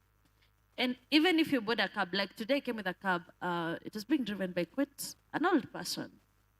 And this guy says, wewe unapigia nani kura ama yako ni siri? It's like, I'm not even thinking about it. Because at this point, I'm already tired of the debts that are waiting. And I started showing, because we're coming from Oyaki, and I was telling him, see how fast they're building the expressway. And imagine it won't benefit you as a common person who will be paying the debts. You know, you'll be paying this debt, but then this road won't be for you, because how many of us have 300 bob to pay at the first when you're going to the airport, and then another 300 when you're coming? And how many of us go to the airport, actually? How many of us even know where to get our passports? So it's about us now having a genuine conversation about what elections really mean to us. It's about us now knowing that they're gonna come for you. They'll brand themselves very youthful. We've seen them, they've started getting the bright, vibrant colors so that they buy you. And then at the end of the day, all your musicians, you've seen Eric Omondi, he's not talking of a gear water, but endorsing another thug, so it doesn't make sense. So they're gonna come for people you love. They're gonna come for people who influence you, to influence you in how you vote. But then if you're wise enough to understand you're jobless because of them, then you know what decisions to make. Guys, we need to have... Just allow me to buttress something, yeah? I think Shiko's talked about when you're electing, just know that you're going to pay them. That is one side of it. The most critical is they're going to determine how resources are distributed and allocated. MCA, MP, senator, and the governor is even worse, because him, now, unless the right MCA is elected, he can decide to go rogue. So that MCA is a lot more important even than the MP at the local level. Exactly. And then number two, and I think this is for us just like it is for the media, that there's a sense in which we have information, but we don't have the story. Like the story of the express superhighway from the airport to James Gishuru is a story of concession, a story of do we need, is information on concession, information on do we need this express superhighway. But we don't have the story. We don't have the story. We've had outer ring built, thicker superhighway built. Why can't we have journalists, and you're a journalist, this is an indictment. Why can't we have journalists who can go ethnographic and just find out how did Outer Ring Road change the landscape in Outer Ring? What was the cost? What was the cost of Thika Superhighway? Then give us the context of the Express Highway so that if you're going to make decisions on who you're giving the power come 2022, we'll give that power to someone who makes sense. If it is the same person who supported an inflated capital infrastructure, we'll know that this is a thief and opt for someone else. I think we lack that, and it's important that even our conversations, on the digital media spaces, we also need to be critical of our legacy media, the guys who assume to be credible. What stories are they telling? Because if it is a question of information, the world today, there are 3.7 billion websites. So all of us have information. What we don't have is, what is the story? The story of, embezzlement of funds that went to the Olympics. How many health centers can that money build? That is the story that we need to make people start thinking we are giving people power not to earn salaries, but to determine how our resources are distributed and allocated. But guys, I think we're running out of time. I'd like to just open it to the floor. Is anyone any questions about this?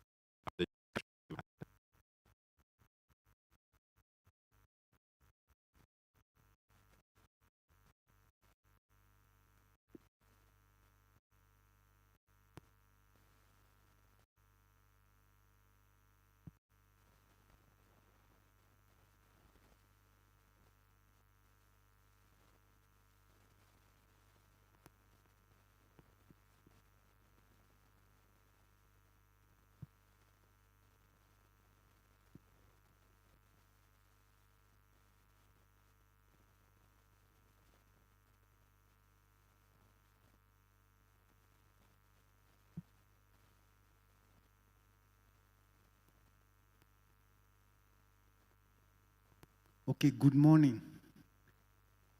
Okay, my name is Andrew from Dandora Community Justice Center. First of all, I want to say this is the best panel that I've ever seen.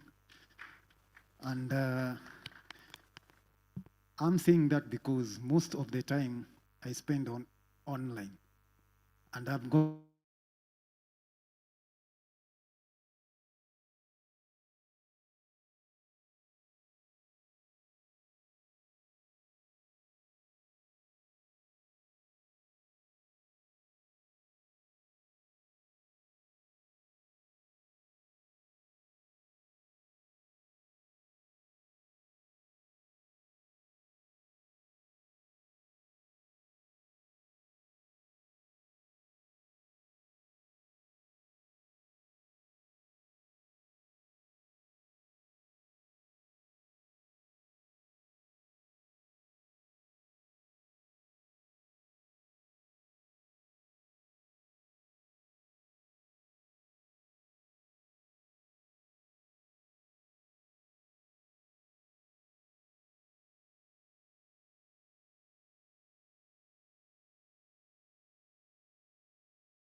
Okay, so Um, I think we can pick the questions first, quickly, sure. and then we'll go through them.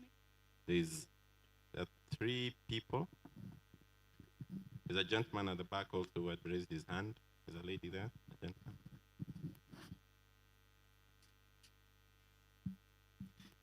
Good morning, everybody. Morning. My name is Ben Lucas, alias Msiresi. Now, I have 2 questions to the panelists. Number 1, you've talked of WhatsApp, the Rastaman. You've talked of WhatsApp. Now, I want to ask you, the panelist, who's a blogger? Simple question, who is a blogger? Or who is supposed to be a blogger? Now, WhatsApp accommodates 257 personnels or numbers. Now, while Telegram accommodates more than 2,000 participants. Now, Telegram is known as to be analog kidogo. Watu wengi watumii Telegram saizi. Ni WhatsApp ndio inatamba. What can we do to increase the capacity of WhatsApp, the participants, right? Number 2, I'm a journalist as well. I'm a freelance journalist from Media Council of Kenya. I run a platform called Nyanza Daily. This is an online newspaper called Nyanza Daily. Now, Nyanza Daily was started back in 2020, last year.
Organizations. I don't have that money, and I have got, already I've got millions and millions of viewers and participants. We are talking about the digital platform. We are innovators. We invented this during the coronavirus pandemic. What are you doing? The panelists there. I wanted really to address the Rastaman, and he's outside there. What are we doing actually to help the youth people, innovators, to come up such like innovations and incorporate even the government to uplift us? Nuke, right? Because this is an organization that was brought by only 3 people. Na saizi iko na almost 3.6 million people, participants. You can see that achievement, right? What is the government doing to uplift such like innovations? When you go to UK, wanachukua innovation, wanaweka uplift. Just like the same person who came with the Skype video and all that. Tafadhali, mnatusaidia namna gani ili sisi pia tufike that level? Thank you for your Nyanza question, Daily, you can log in at nyanzadaily.co.ke. I'm Ben Lucas. It's okay. Thank you for your question. I don't think we have a government official here. Thank you. you. Thank you for your question. Anyone else?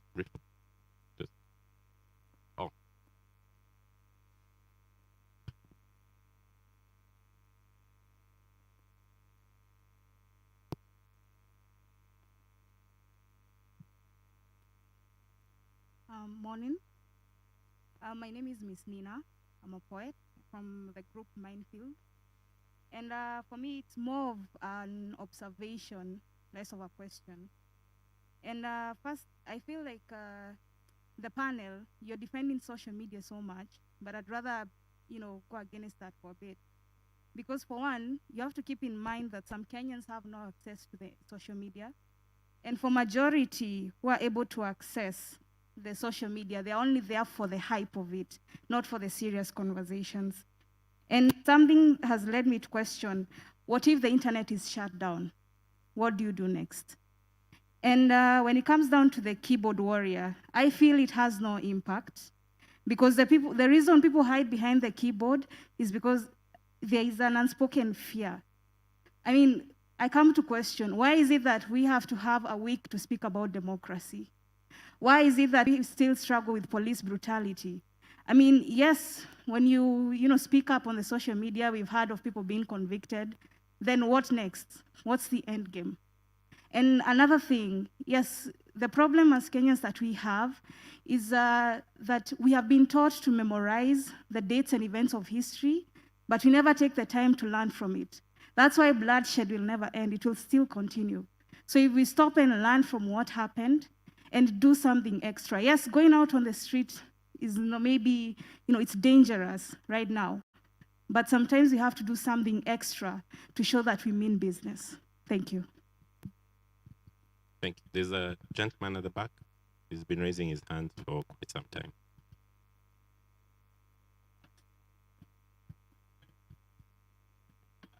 Thank you, thank you, thank you. Thank you, sir. Thank you. Thank you. All right. Thank you.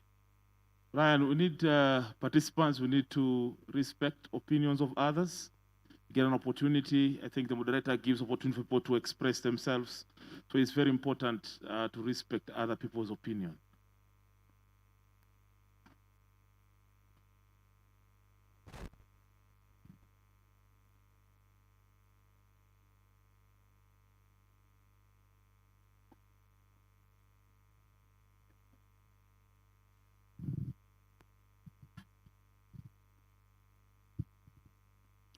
Well, thank you. I'm Julius Okoth, social justice warrior, a dreamer, a trainer on civil resistance and active nonviolence, and also a contributor in a toolkit called Beautiful Trouble. So today's topic is very interesting. And what I'd like to say is just a very small comment that digital space, for those of you, most of you who went to high school, in biology, there's a thing that, when we're learning about digestion, there's something that we used to call enzyme. Enzymes speeds up a reaction, but does not take part in a reaction. So digital space speeds up a reaction, but does not take part in a reaction.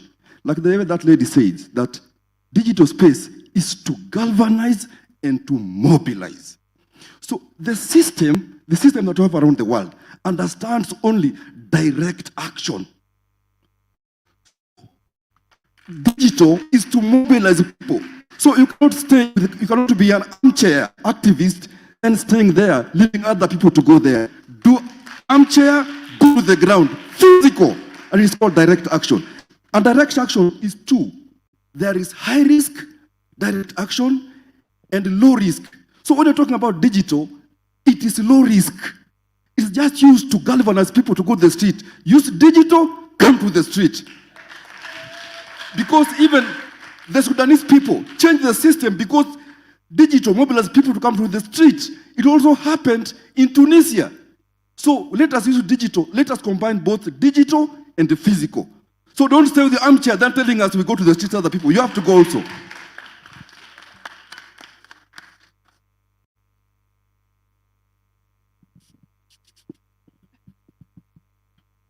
Morning, everyone. My name is Jacinta Gunja from Madare, Coalition for Grassroots Human Rights Defenders, Kenya. Okay, my question is this. Which criteria is being used to social media to mobilize more people? Because there are other movements in the social media that come to life, like Black Lives Matters. It touches all of us. So which criteria or profile can be used to mobilize more people on the social media to come back to the ground and do what it's supposed to be done? Okay, thank you. David, we have a conversation online also. It's good also to pick a few comments from the online live engagement. We have Johnson Mwangangi saying, finally here, the climax of Democracy Week. What have you learned about defending democracy? Okay. Again, here we have Valiant wife saying, talking about impacts on online movement. One, it has broadened merchant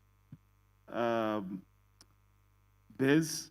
I don't know, it's right, BASA. Two is diversity product offering. And three, managed supply chain distribution through alternative sourcing.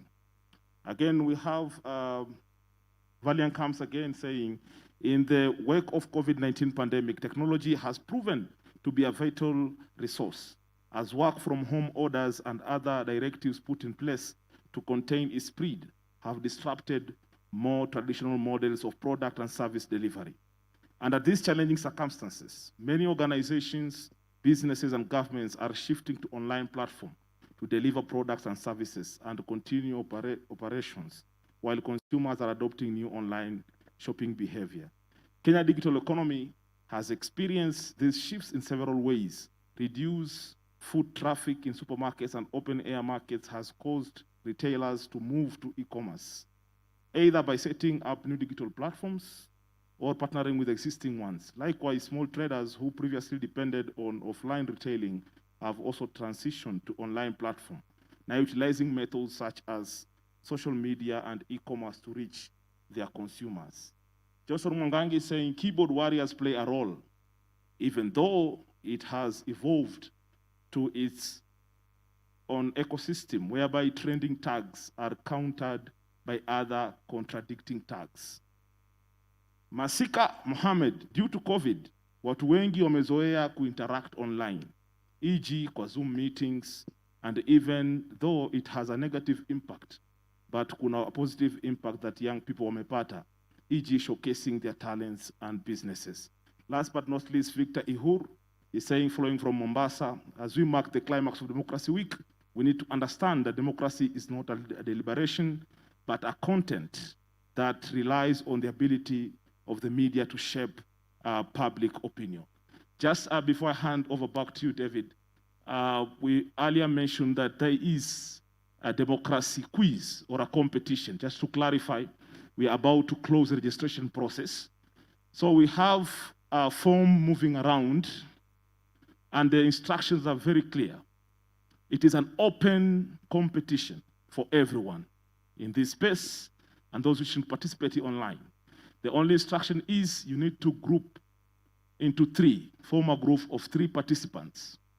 Give a name to your group, then register. You're going to start the first round immediately after this panel. I think the instructions are very clear. You have to be a group of 3. If you're 2, there's definitely a disqualification. If you're 1, you're disqualified. You need to be 3, a group of 3. And the awards are coming in 3s. So back to you, David. Please proceed.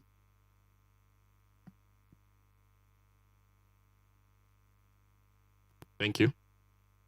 So we had the first question, which was addressed to the ladies, about putting out stories and they come out later to bite you. I think the first question is, has there been such an incident before?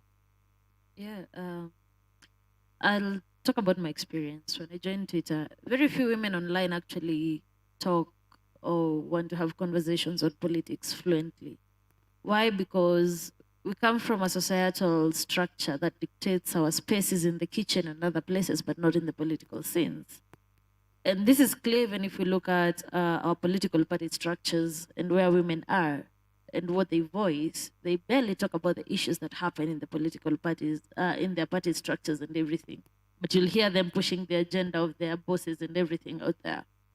So The first time I was really trolled is when we had a conversation about how tribes really benefit us. That was a time where the DP, I want to call him emeritus because I don't know if he's the DP anymore, but was in Kitale somewhere and was really speaking Kalenjin. And the first question I asked myself is, does it mean everyone in Kitale, or not in Kitale, Kericho, is actually Kalenjin?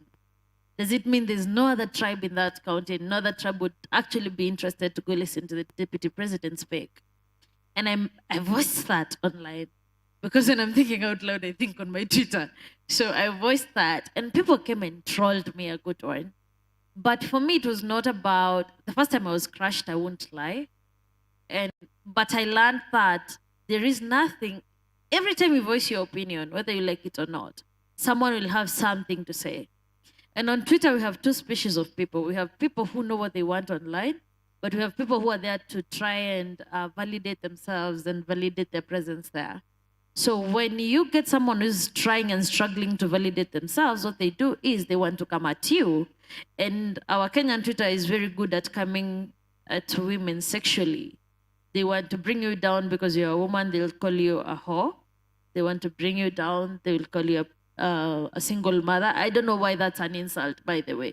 I've struggled with understanding why being a single mother is an insult. I've never understood. But when you understand that and you understand that these are not people worth your time, you just don't engage them. We have two good buttons on Twitter, block and mute. Utilize them, they are free. Well, perhaps my experience has been slightly different. I have not had people come at me personally because I think the content we put out is, the orientation of it really shifts out certain people. It tends to sieve for us, the people who tend to be our audiences. But then again, I realize that there's space for us to have such kind of uncomfortable conversations because a lot of political conversations, I have come to learn, speak directly to what human beings are, that at the heart of politics lies the nature of man. And the nature of man is to get offended easily every other time. And as such, I have come to learn that sometimes these are not as, they do not accrue to me by virtue of being a woman, they just accrue to me by virtue of someone being human. So yeah, so I have not had direct experiences as she has, but I feel like I have understood the space of uncomfortable conversations, and that is why we keep having them, even if there's dissenting voices.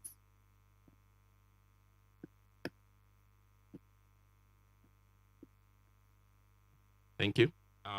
We'll just jump to another question quickly. There's a question from a gentleman about how to get started in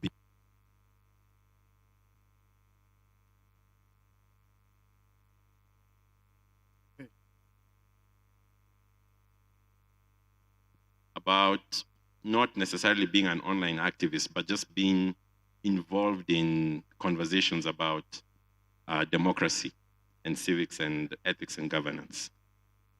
Apart from the basics, I think, of just joining social media, do you guys have any advice on how to join and make it a safe space where you can express yourself?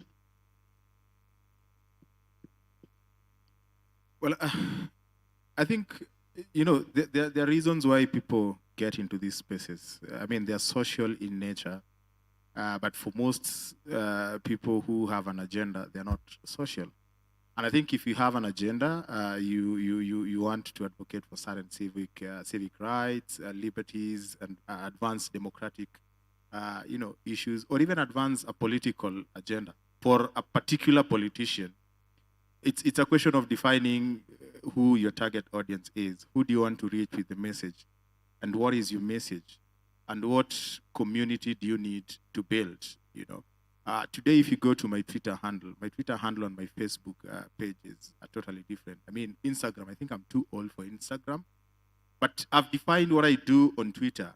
I'm looking for a specific community of people who should follow me, people who I converse with, because I have an academic agenda on Twitter.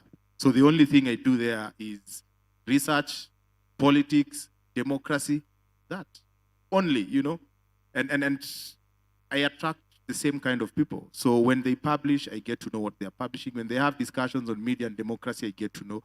And that is the community I've built there. I think the question was from the gentleman from Nyanza and Nyanza Daily, which has 3.6 million followers. So for me, it's a question of, if you want to influence people from Nyanza, then start addressing issues of Nyanza. Don't spread yourself thin. Don't start talking about things that have nothing to do with Nyanza. Don't start talking about Arsenal or Manchester. Just narrow it down to the critical issues that you want to advance. Then you will attract the right people in that space. Anything to add? I think I can add something. Joining a social media platform has no formula anyway, whether we like it or not. You join and then you find your purpose. And if you already know your purpose, you already know why you're joining. So you don't need to be taught what to do. The only thing I think that is critical, and I've seen some of the organization doing, is helping young people learn how to put out their content, learn how to package themselves out there. It might not be everywhere, but we have those courses even online. The thing is, are you really looking at going online to build a community? Are you going to do the follow for follow things? That's the bigger question you need to ask yourself, sorry. And then once you figure that out, you join in.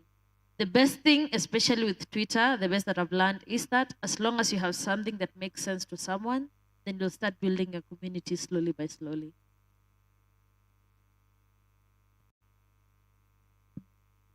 Now, this will just have to go back, guys, and I'll ask you once more. Please keep it briefly. What can you tell?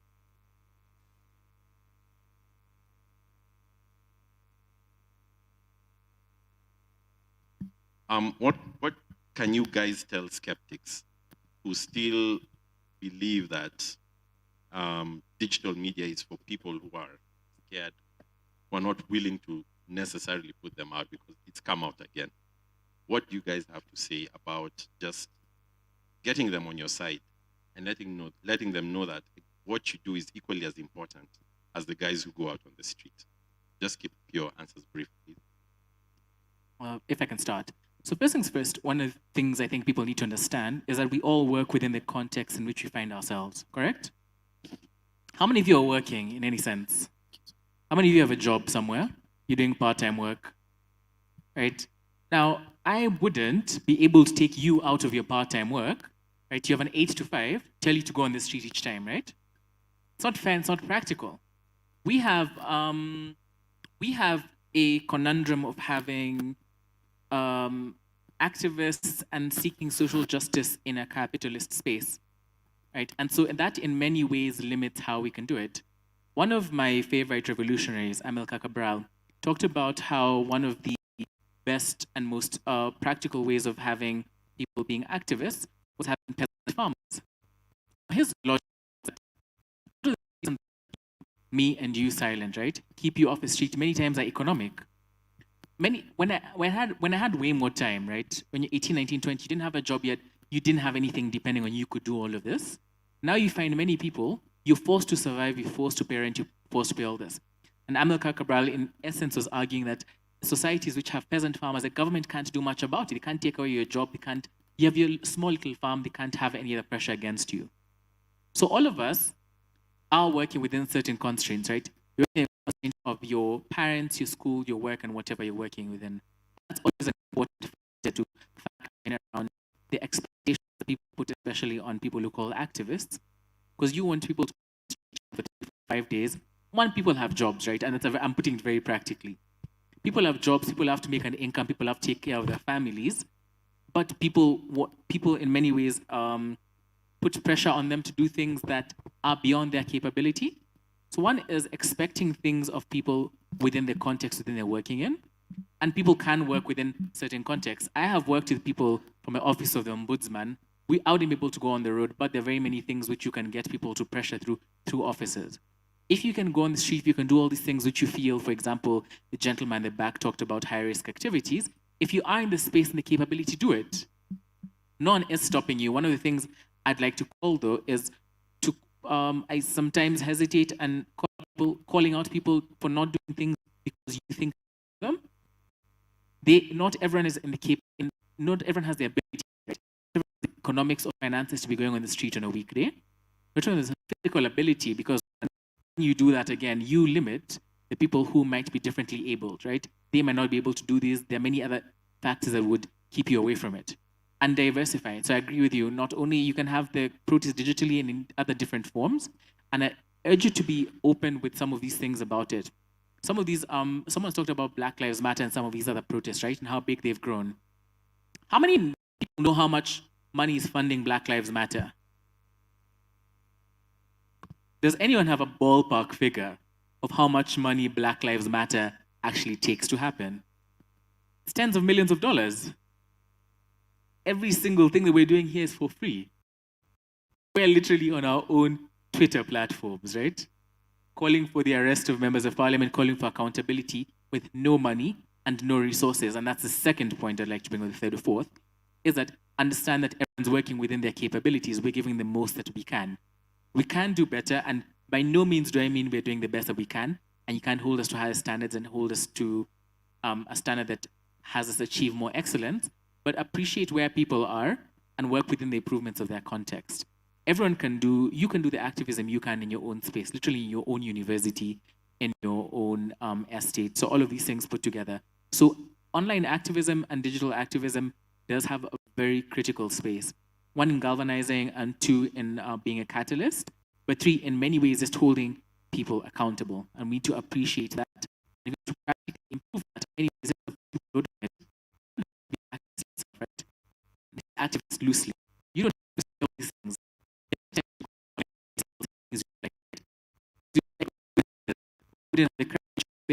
What you do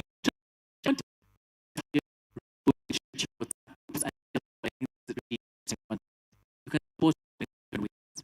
So be open to all forms of activism, especially digital activism. There's been a very strong push to delegitimize digital activism in countries where the democracy has grown really strongly. Kenya has seen a very strong push against that. So one thing of when you talk about keyboard warriors, never meant in a positive manner. Keyboard warriors was a term created to delegitimize the work that people do online and to make it seem less significant. Things like those. Things that will benefit you too. That's all I have to say. So I think I'm going to first, there's something that I'd just like to go over. That someone asked, a week to speak about democracy. Why do we need a week to speak about democracy, especially in the digital age? And I think to that I'm going to say very quickly that, first of all, if you feel like you can only discuss your democracy when there's Democracy Week, then you're not doing the most of what is required of you as regards your democracy. First of all, what is your understanding of democracy? Does it center around you as a person, or does it center around certain events? If it centers around you as a person, and you're being involved actively, then it basically means that every other chance that you get to express your opinions about the things that matter to you is you exercising your democratic right. If we have internalized that the only time we practice our democracy is once every 5 years, then you're not essentially getting what democracy envisioned for you. So spaces like this, concepts like this, only serve to show you that you can continuously, actively practice your democracy outside of one.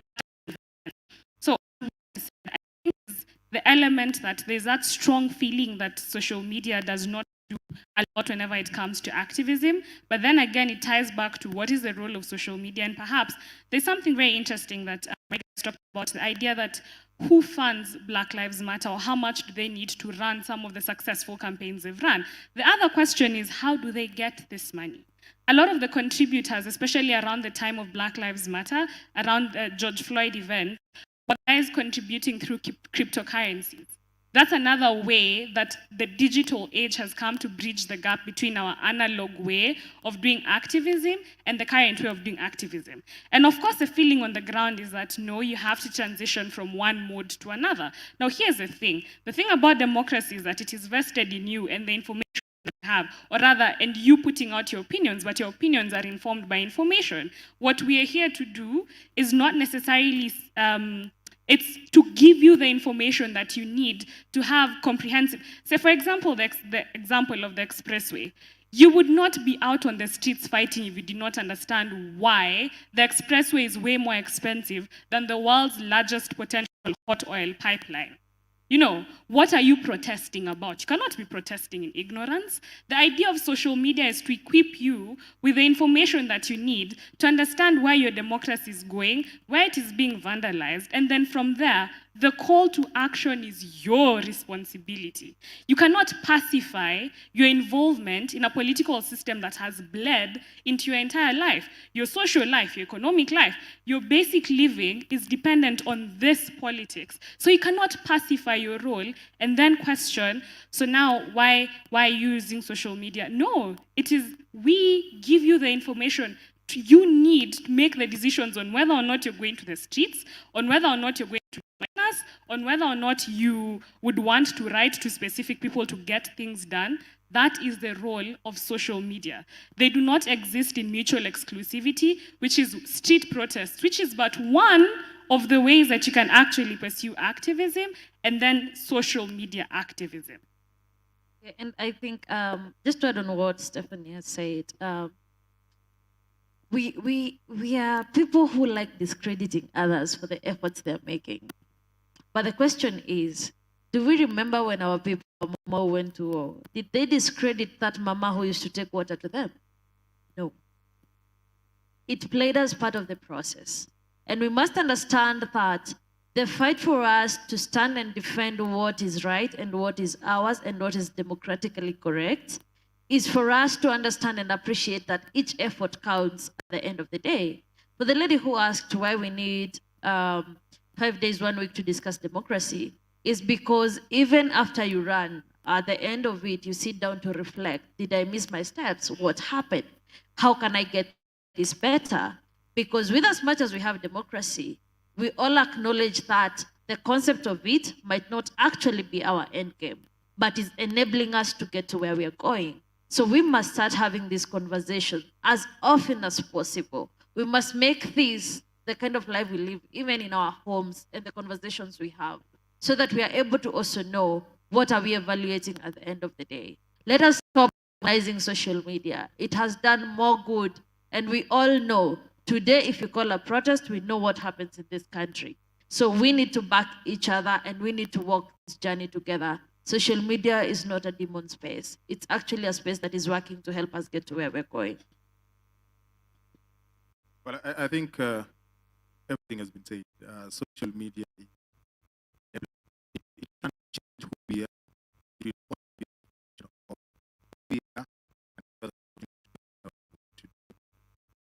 My thinking is we're talking about democracy, but we are just narrowing it down to the role of the digital and social media in a democracy. It doesn't mean that that is all that is there.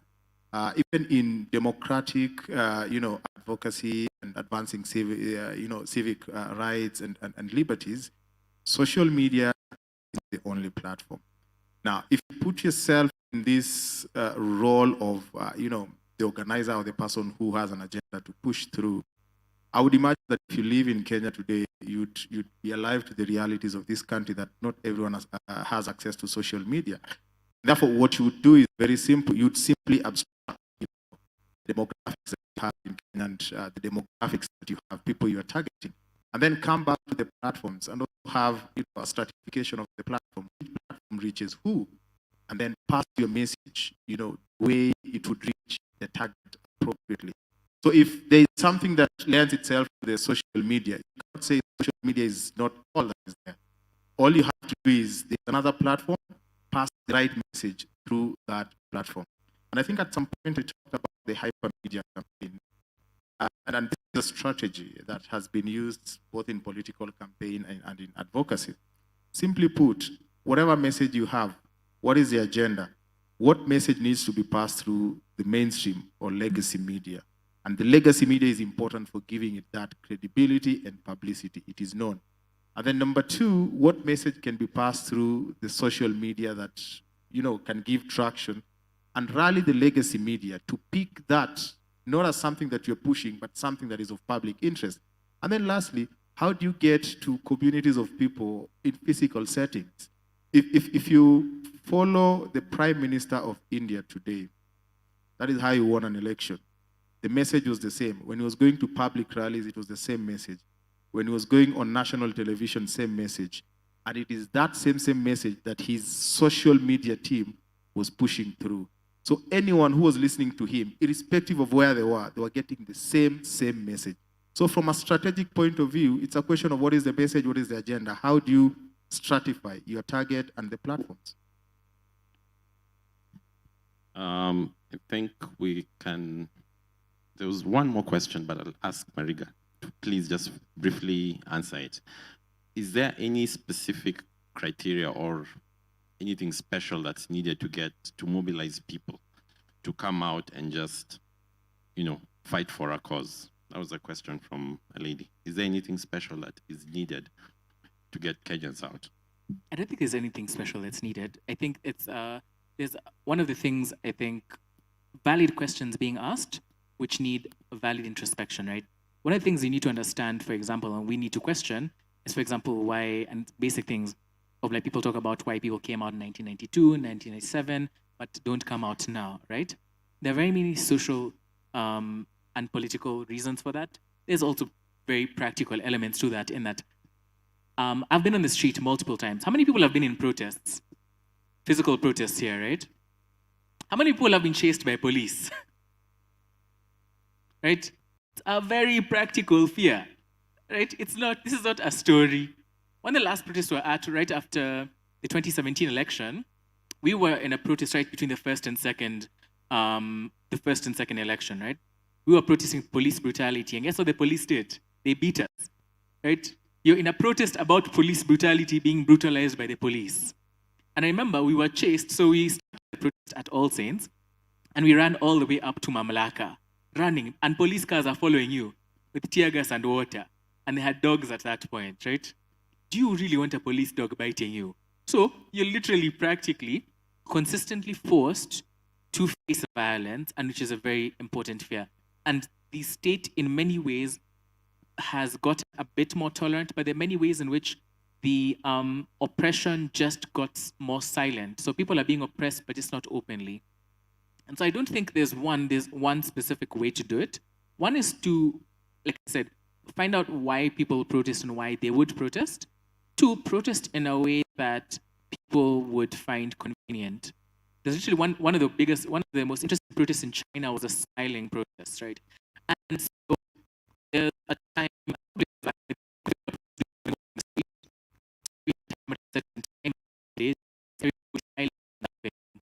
it sounds really silly, right? But one of the worst things about getting people smiling and laughing is that you can't arrest people for that. Everyone knows what they're doing. I remember when we were back in when I took part in Boniface's the MPigs protest, it was really amusing because we painted all these pigs with the names of members of parliament. Now what happened is the police now are stuck running after pigs, right? So unasema sasa unatafuta Muturi, anakimbisha Muturi. Now you're naming the pigs that the police are running after. It looks really ridiculous, but it's not violent. So it finds a point at which you need to protest in a way. There are many alternative ways of protesting which outright you don't have to be in the street. If you're smiling, if you're laughing, and I mean there are 1 million ways you could do it, which will galvanize people.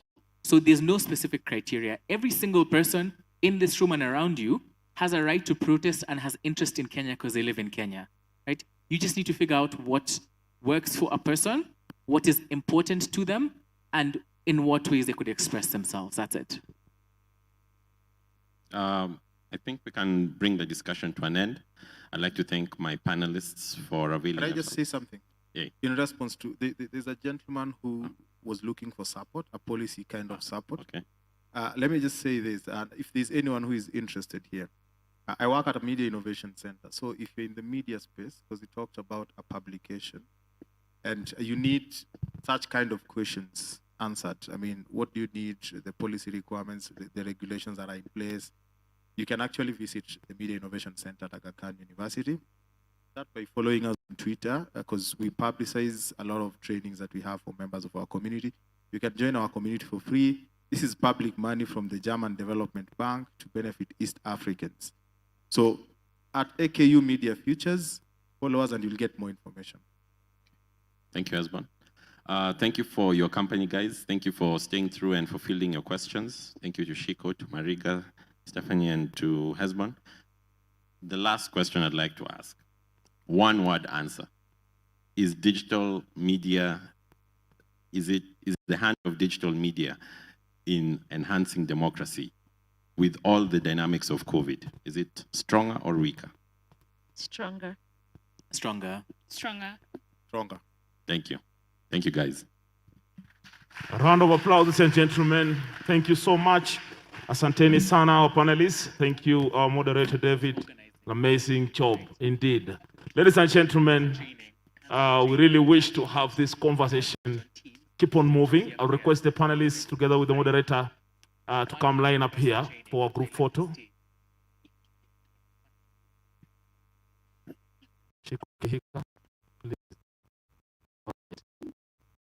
Let's line up here for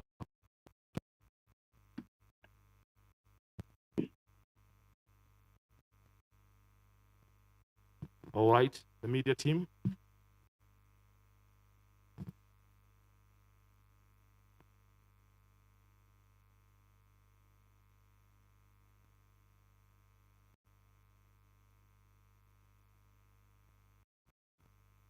Okay.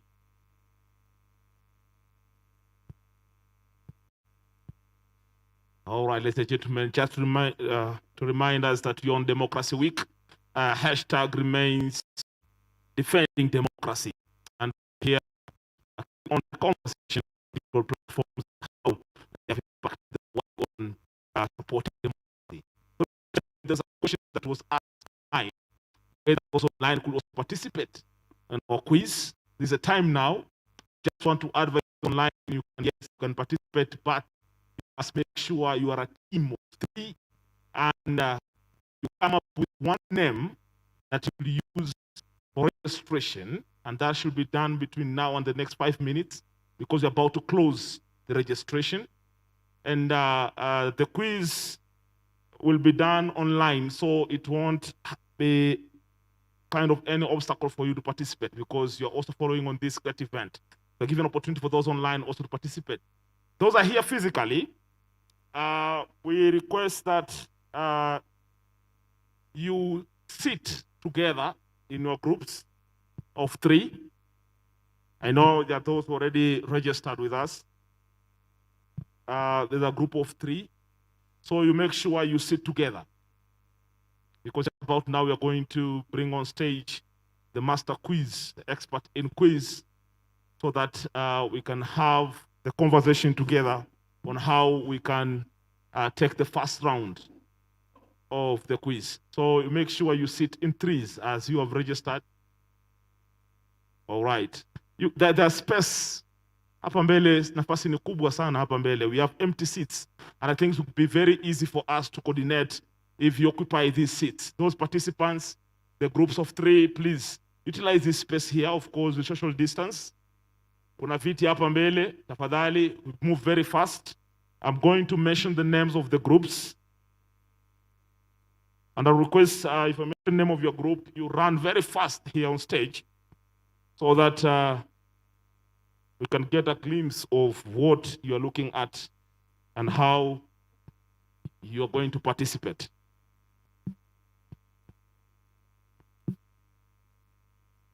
We are on Democracy Week, ladies and gentlemen. Okay, just to announce the already registered participants, ladies and gentlemen,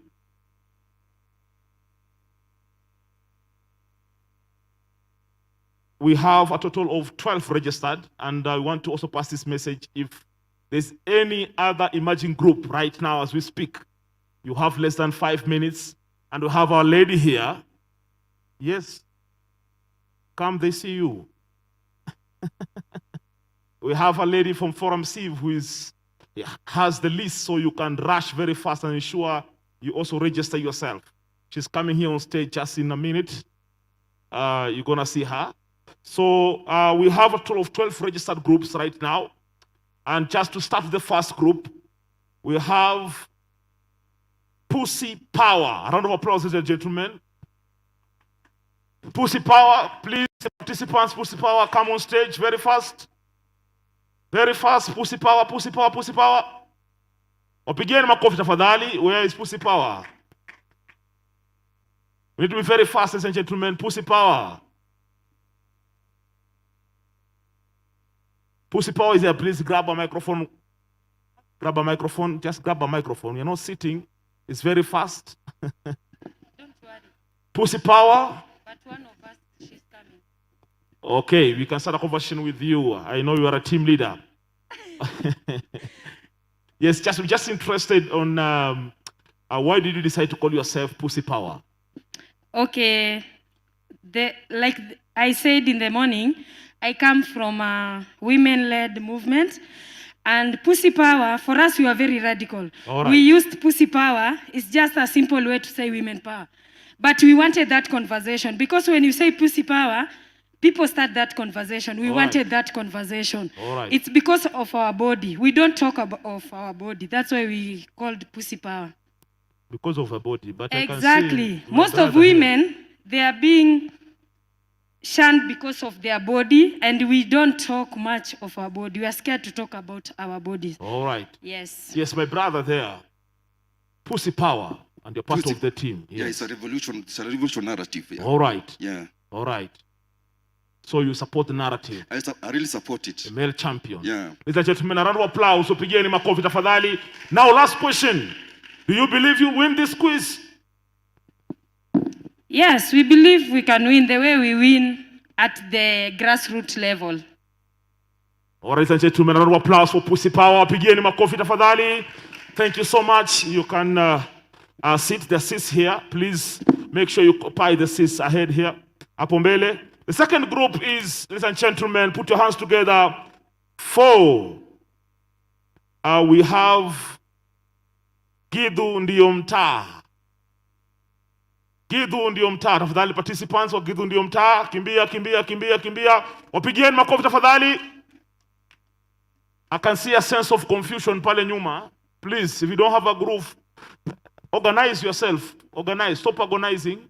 Organize yourself, man. This is a tough competition.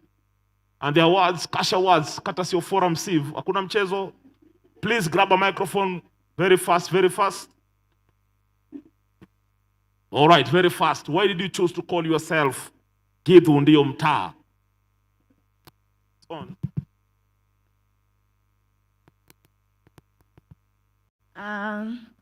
The reason why we call ourselves Gidhu Ndio Mtaa is because we are proud. We are proud of the fact that we come from Githurai. Yeah, and also we also have an ongoing project where we talk about social accountability and good governance. And one of our hashtags is Gidhu Ndio Mtaa. All right, ladies and gentlemen. Pass on the microphone. Do you believe you're going to win this battle? Yeah, we shall win. Why? First, we already believe we shall win. All right. Yes. Wapigieni makofi, ladies and gentlemen, women. Gidhu Ndio Mtaa. Asante sana. Please occupy this space hapa mbele.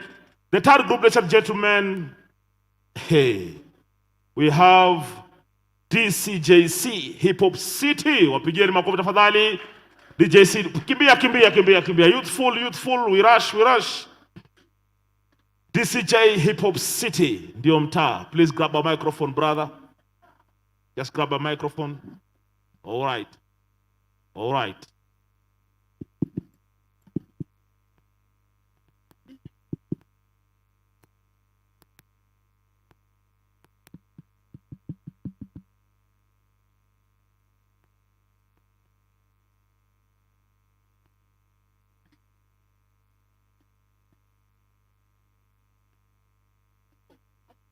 Okay, thank you. I can see there's a kind of a confusion.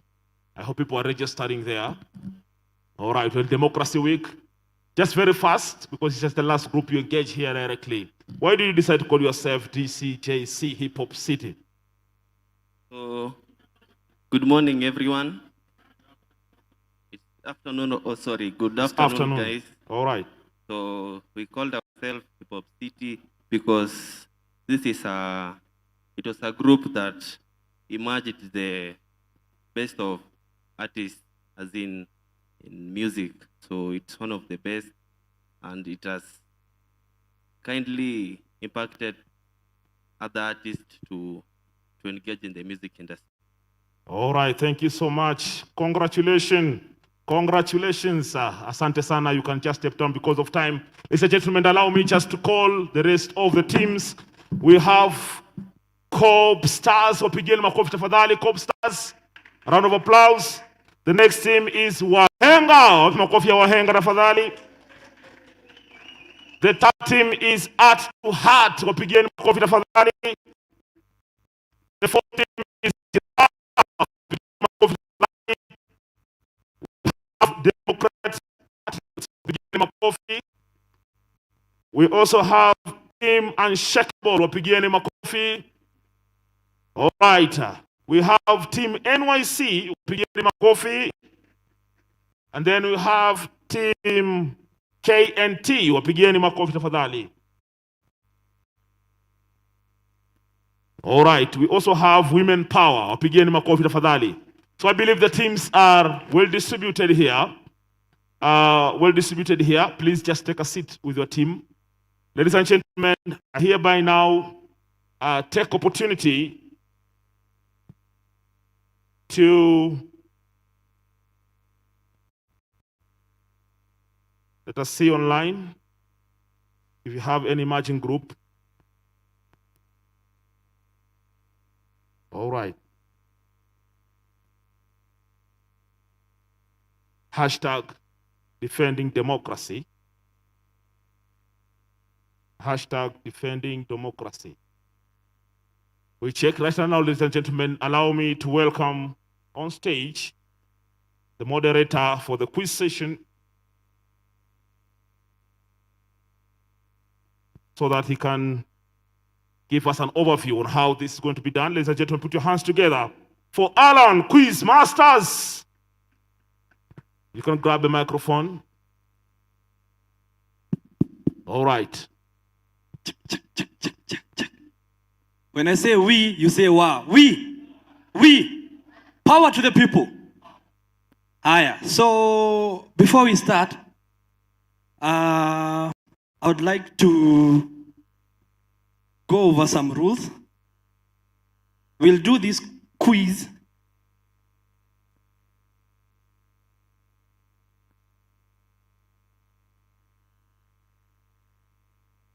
all right. We'll have 3 rounds. Each round will have 10 questions. The questions will be on personalities, history, as well as general knowledge. So all you need to do is make sure you are closely seated together, the 3 of you, in teams of 3, and then you select the best and fastest and the most reliable phone, because you'll be using 1 phone per team to play the quiz. Are we clear thus far? We will be using only 1 phone per team to participate for the quiz. Just make sure the phone that you're gonna choose has bundles, it's reliable, it's fast, and do not close that tab after we finish the first round. We are doing 1 round now, we'll break for lunch, and then we'll have 2 more rounds when we come back. Are we clear thus far? The most important thing about this quiz is to have fun. Changamsha akili, jibambe. So I'm really hoping you have chosen, it's a well-balanced team, someone who is good with personalities, someone who has their mark on their history, as well as general knowledge. Clear thus far? Have we selected the phone that we're all gonna use? All right, now let's all go to AHA slides. If you can see that, pale juu kuna link. ahaslides.com/dweek21. dweek is in caps. All right, Alan. Yes. We have emerging teams here. We have emerging teams. All right, just to mention the teams, we have a team by name Ujamaa. Wapigieni makofi tafadhali. We also have a team by the name Wazalendo. Wapigieni makofi tafadhali. And we have a team by the name Wapigieni makofi. We have a team by the name Minefields. Wapigieni makofi. All right, those are the additional teams. So when you're registering, the name that you have registered with is the name that you're gonna input pale, because those are the team names that we will call out as winners. All right? Are we having any issues logging in? What's the issue? All right, let me read this out clearly and very slowly for all of us, okay? Tumeenda kwa browser, yes? We are all at the browser, yeah? Key in a #, A, H, A, S, L, I, D, E, S.com, then slash, D in capital D, capital W, capital E, 2, 1. A # AHASLIDES.com/ D week in caps, D, capital W, capital E, capital K, and 21. Tume join? If you all join, let me hear you say aye. We have all logged in. Any team having issues?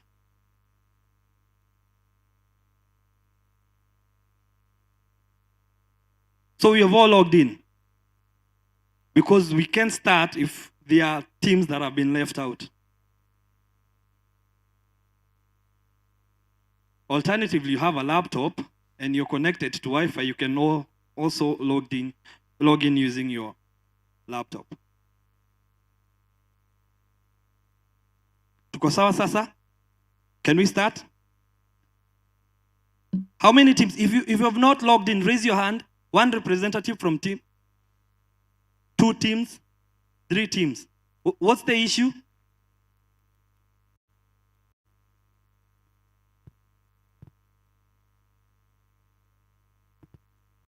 All right, maybe to just confirm from the list of teams so that you can confirm if you're already logged in.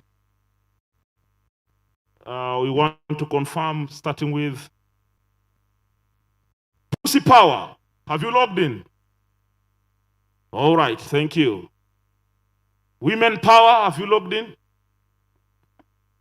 I see a name, or is it the same name? Women Power, where are you? Have you logged in? Kindly, you can assist that team there. The 3rd team is Gidhundi Omta. Have you logged in? You are in? Thank you. DCJC Hip Hop City.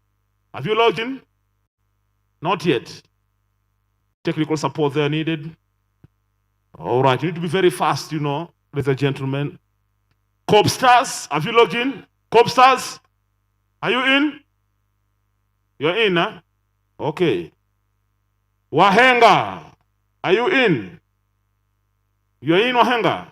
Just to clarify, I don't think any team saying they have logged in, they have, excellent. Because all right, so now we can confirm from this screen now. These are the team names that you have registered with, yes? Team names, not individual names. Team names. Sawa. I can see Evans. Is that a team? Evans, please exit. You may be disqualified. What is your team name?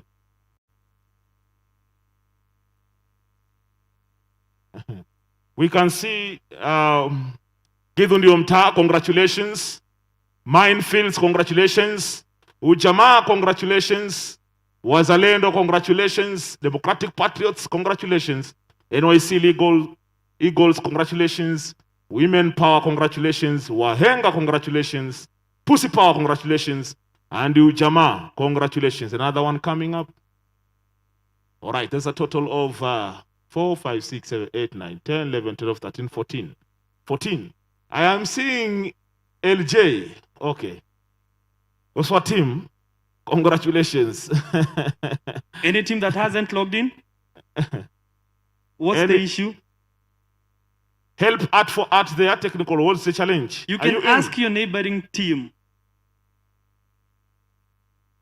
We have 15 players, 14, moja may exit. Okay, 15 players. Who has technical challenges? This is a competition. Your Wi-Fi password. Sasa jamaa mmoja jipanga. Ni kama unaulizia njumu kwa competition ya football. Unakuja na yako.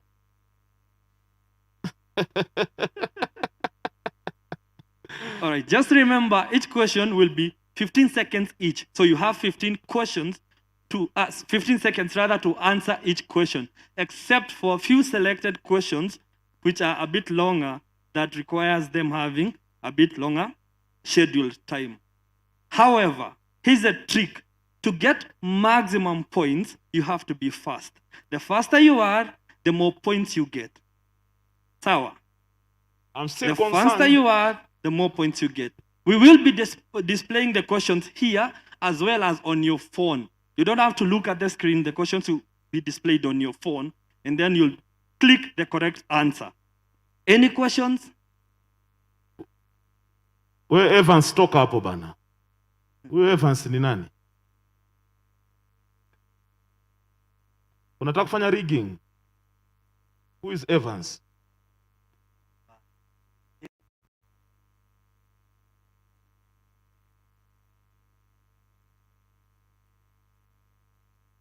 All right, we should be starting in the next less than 2 minutes. I believe all teams have logged in. Are we ready? If you're ready, we say aye.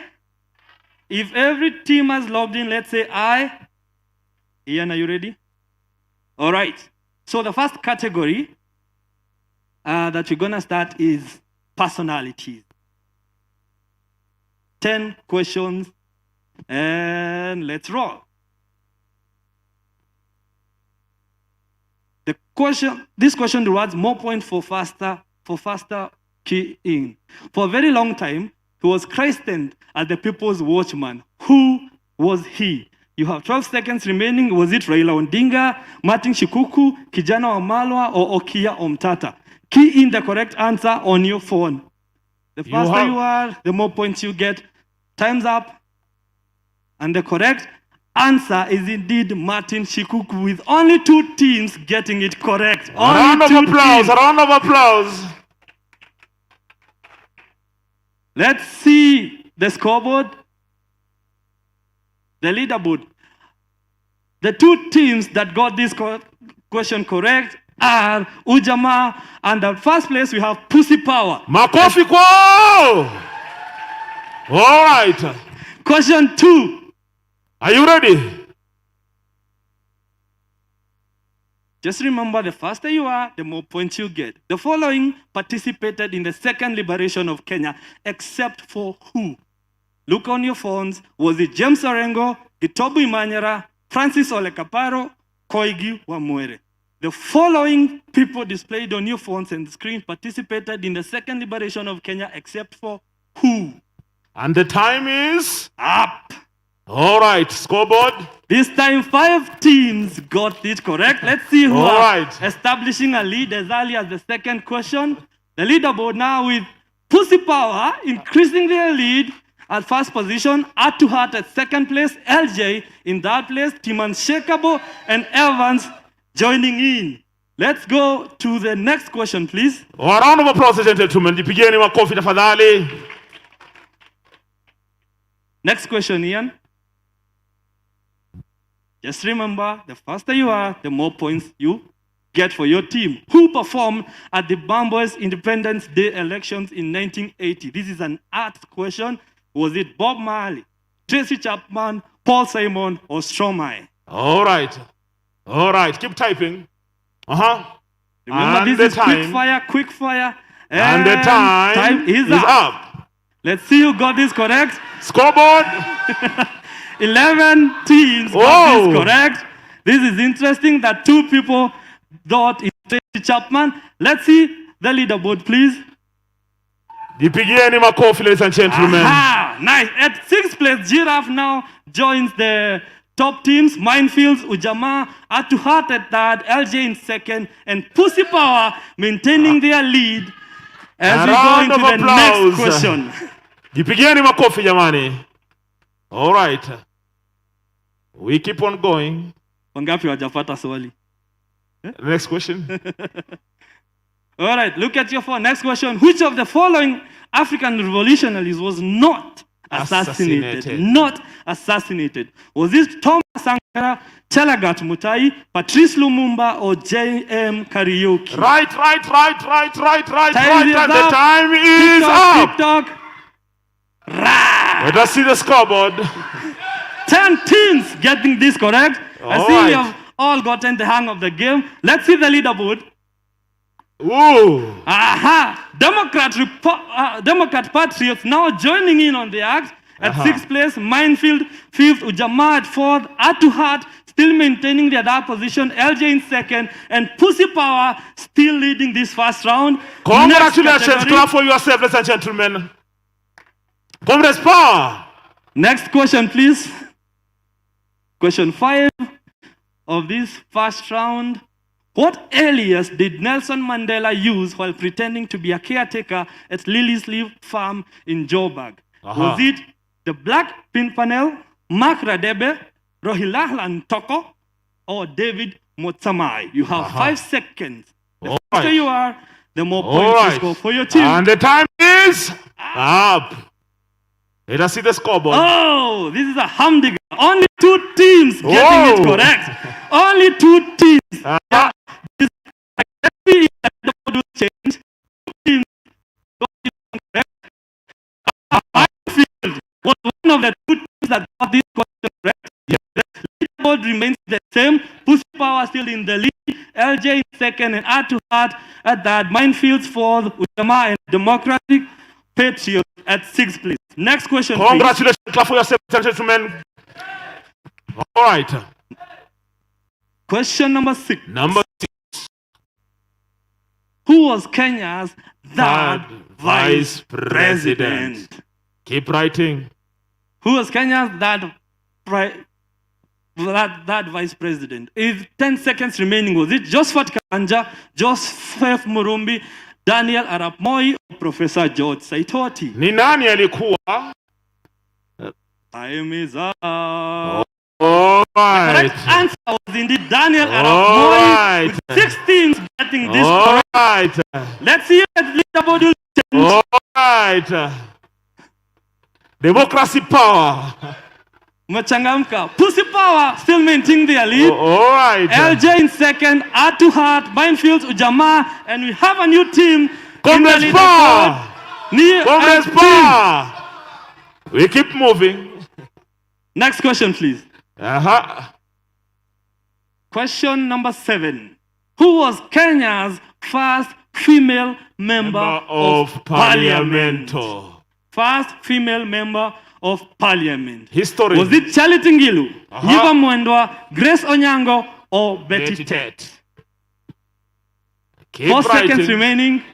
And time. The time is up. How many teams got this Scoreboard. correct? Nice one. We have 8 teams that got this one correct. Well done to the 8 of you. Let's see.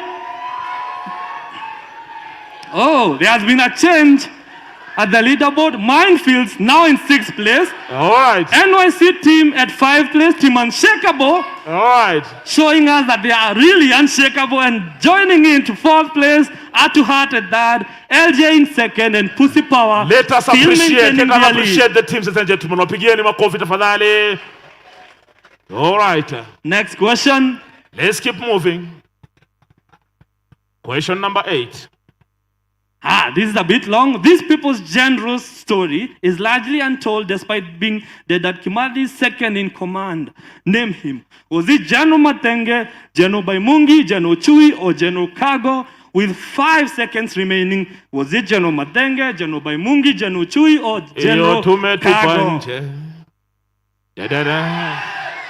The correct answer was indeed General Baimungi. All right. And 4 teams got this correct. Let's see if there is a change at the leaderboard. Pussy Power still maintaining the lead. LJ in second. Heart to Heart in third. Ujamaa in fourth. And Shemkapo drop one place to fifth. And Giraffe joins in on the act. Well done to Giraffe. Karibu sana. Next question, please. Twende. Comrades Power. Comrades Power. All right. Question 9.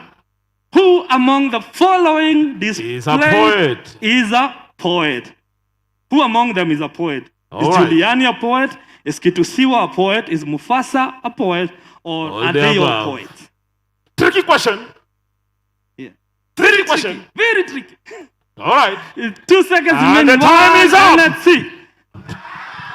They are all poets. Yeah.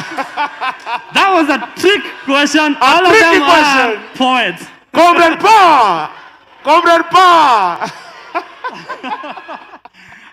Pussy Power still in the lead. LJ in second, Heart to Heart, Ujamaa, and Shekabo still in fifth, and Giraffe. Basically, the leaderboard remains unchanged. Next question, please, which is question number 10, the last question of this first round. When was Dedan Kimathi statue unveiled?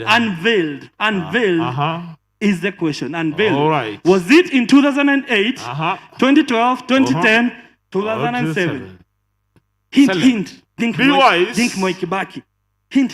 Think Moi Kibaki. And the time is up. It was indeed in 2007. All right. 4 teams getting this one correct. Just before the elections. And the first round looks like this. Pussy Power in first place. All right. LJ in second place. Heart to Heart in third. Democratic Patriot, in fourth. Team Unshakable, Team NIC. You can see emojis and you can react when you know a quiz. If you're having fun, if you're winning, if your team needs to do better. We have 2 more rounds coming up. We'll have general knowledge and we'll also have history. So the teams that haven't appeared in this leaderboard have a chance to redeem themselves. Because you're all having fun, learning something, and sharing knowledge. So I'll give it back to the MC and then he'll announce on the second part of this quiz. All right, ladies and gentlemen, this was the first phase. Tuendelee ama tusiendelee? How many feel proud of themselves? Put your hands up. Tell your neighbor, I'm proud. I'm proud. I'm super proud. Comrade Power. Viva democracy, viva. Viva democracy, viva. Viva gender equality, viva. Viva with quiz, viva. Wale ambao wajasoma historia wameumia. Just a quick one. The tab that you're using, please ensure that it remains open. Because we'll come and continue with the quiz. Don't close the tab that you're using. Sawa. That's all. All right. Don't close it. We'll come and you'll have instruction on when we'll have the next 2 rounds. Okay, ladies and gentlemen, this is the beginning of fire. We say the last day will be fire. Tell your neighbor fire. Na moto umeanza kasi people are sweating. Watu wana sweat. Wakitafuta answer. Kama ulienda shule kusindikiza watu kusoma history ulikuwa unatoka. Umeumia. Unakosa kasha wadu ukiona na macho. Democracy power. Democracy power. All right, ladies and gentlemen, this marks the end of our morning session right now. And it's time for lunch. Why are you looking at me like that? Yeah? Nini? Yeah? Bandol. All right, we'll have a second round. Those who never appeared in the chat means you can redeem yourself, but it's like you're almost out of the game. Kuna mchujo yani, I mean. The next phase, kuna mchujo. Please pick your wristband as you go out for lunch. We come here at 1:45.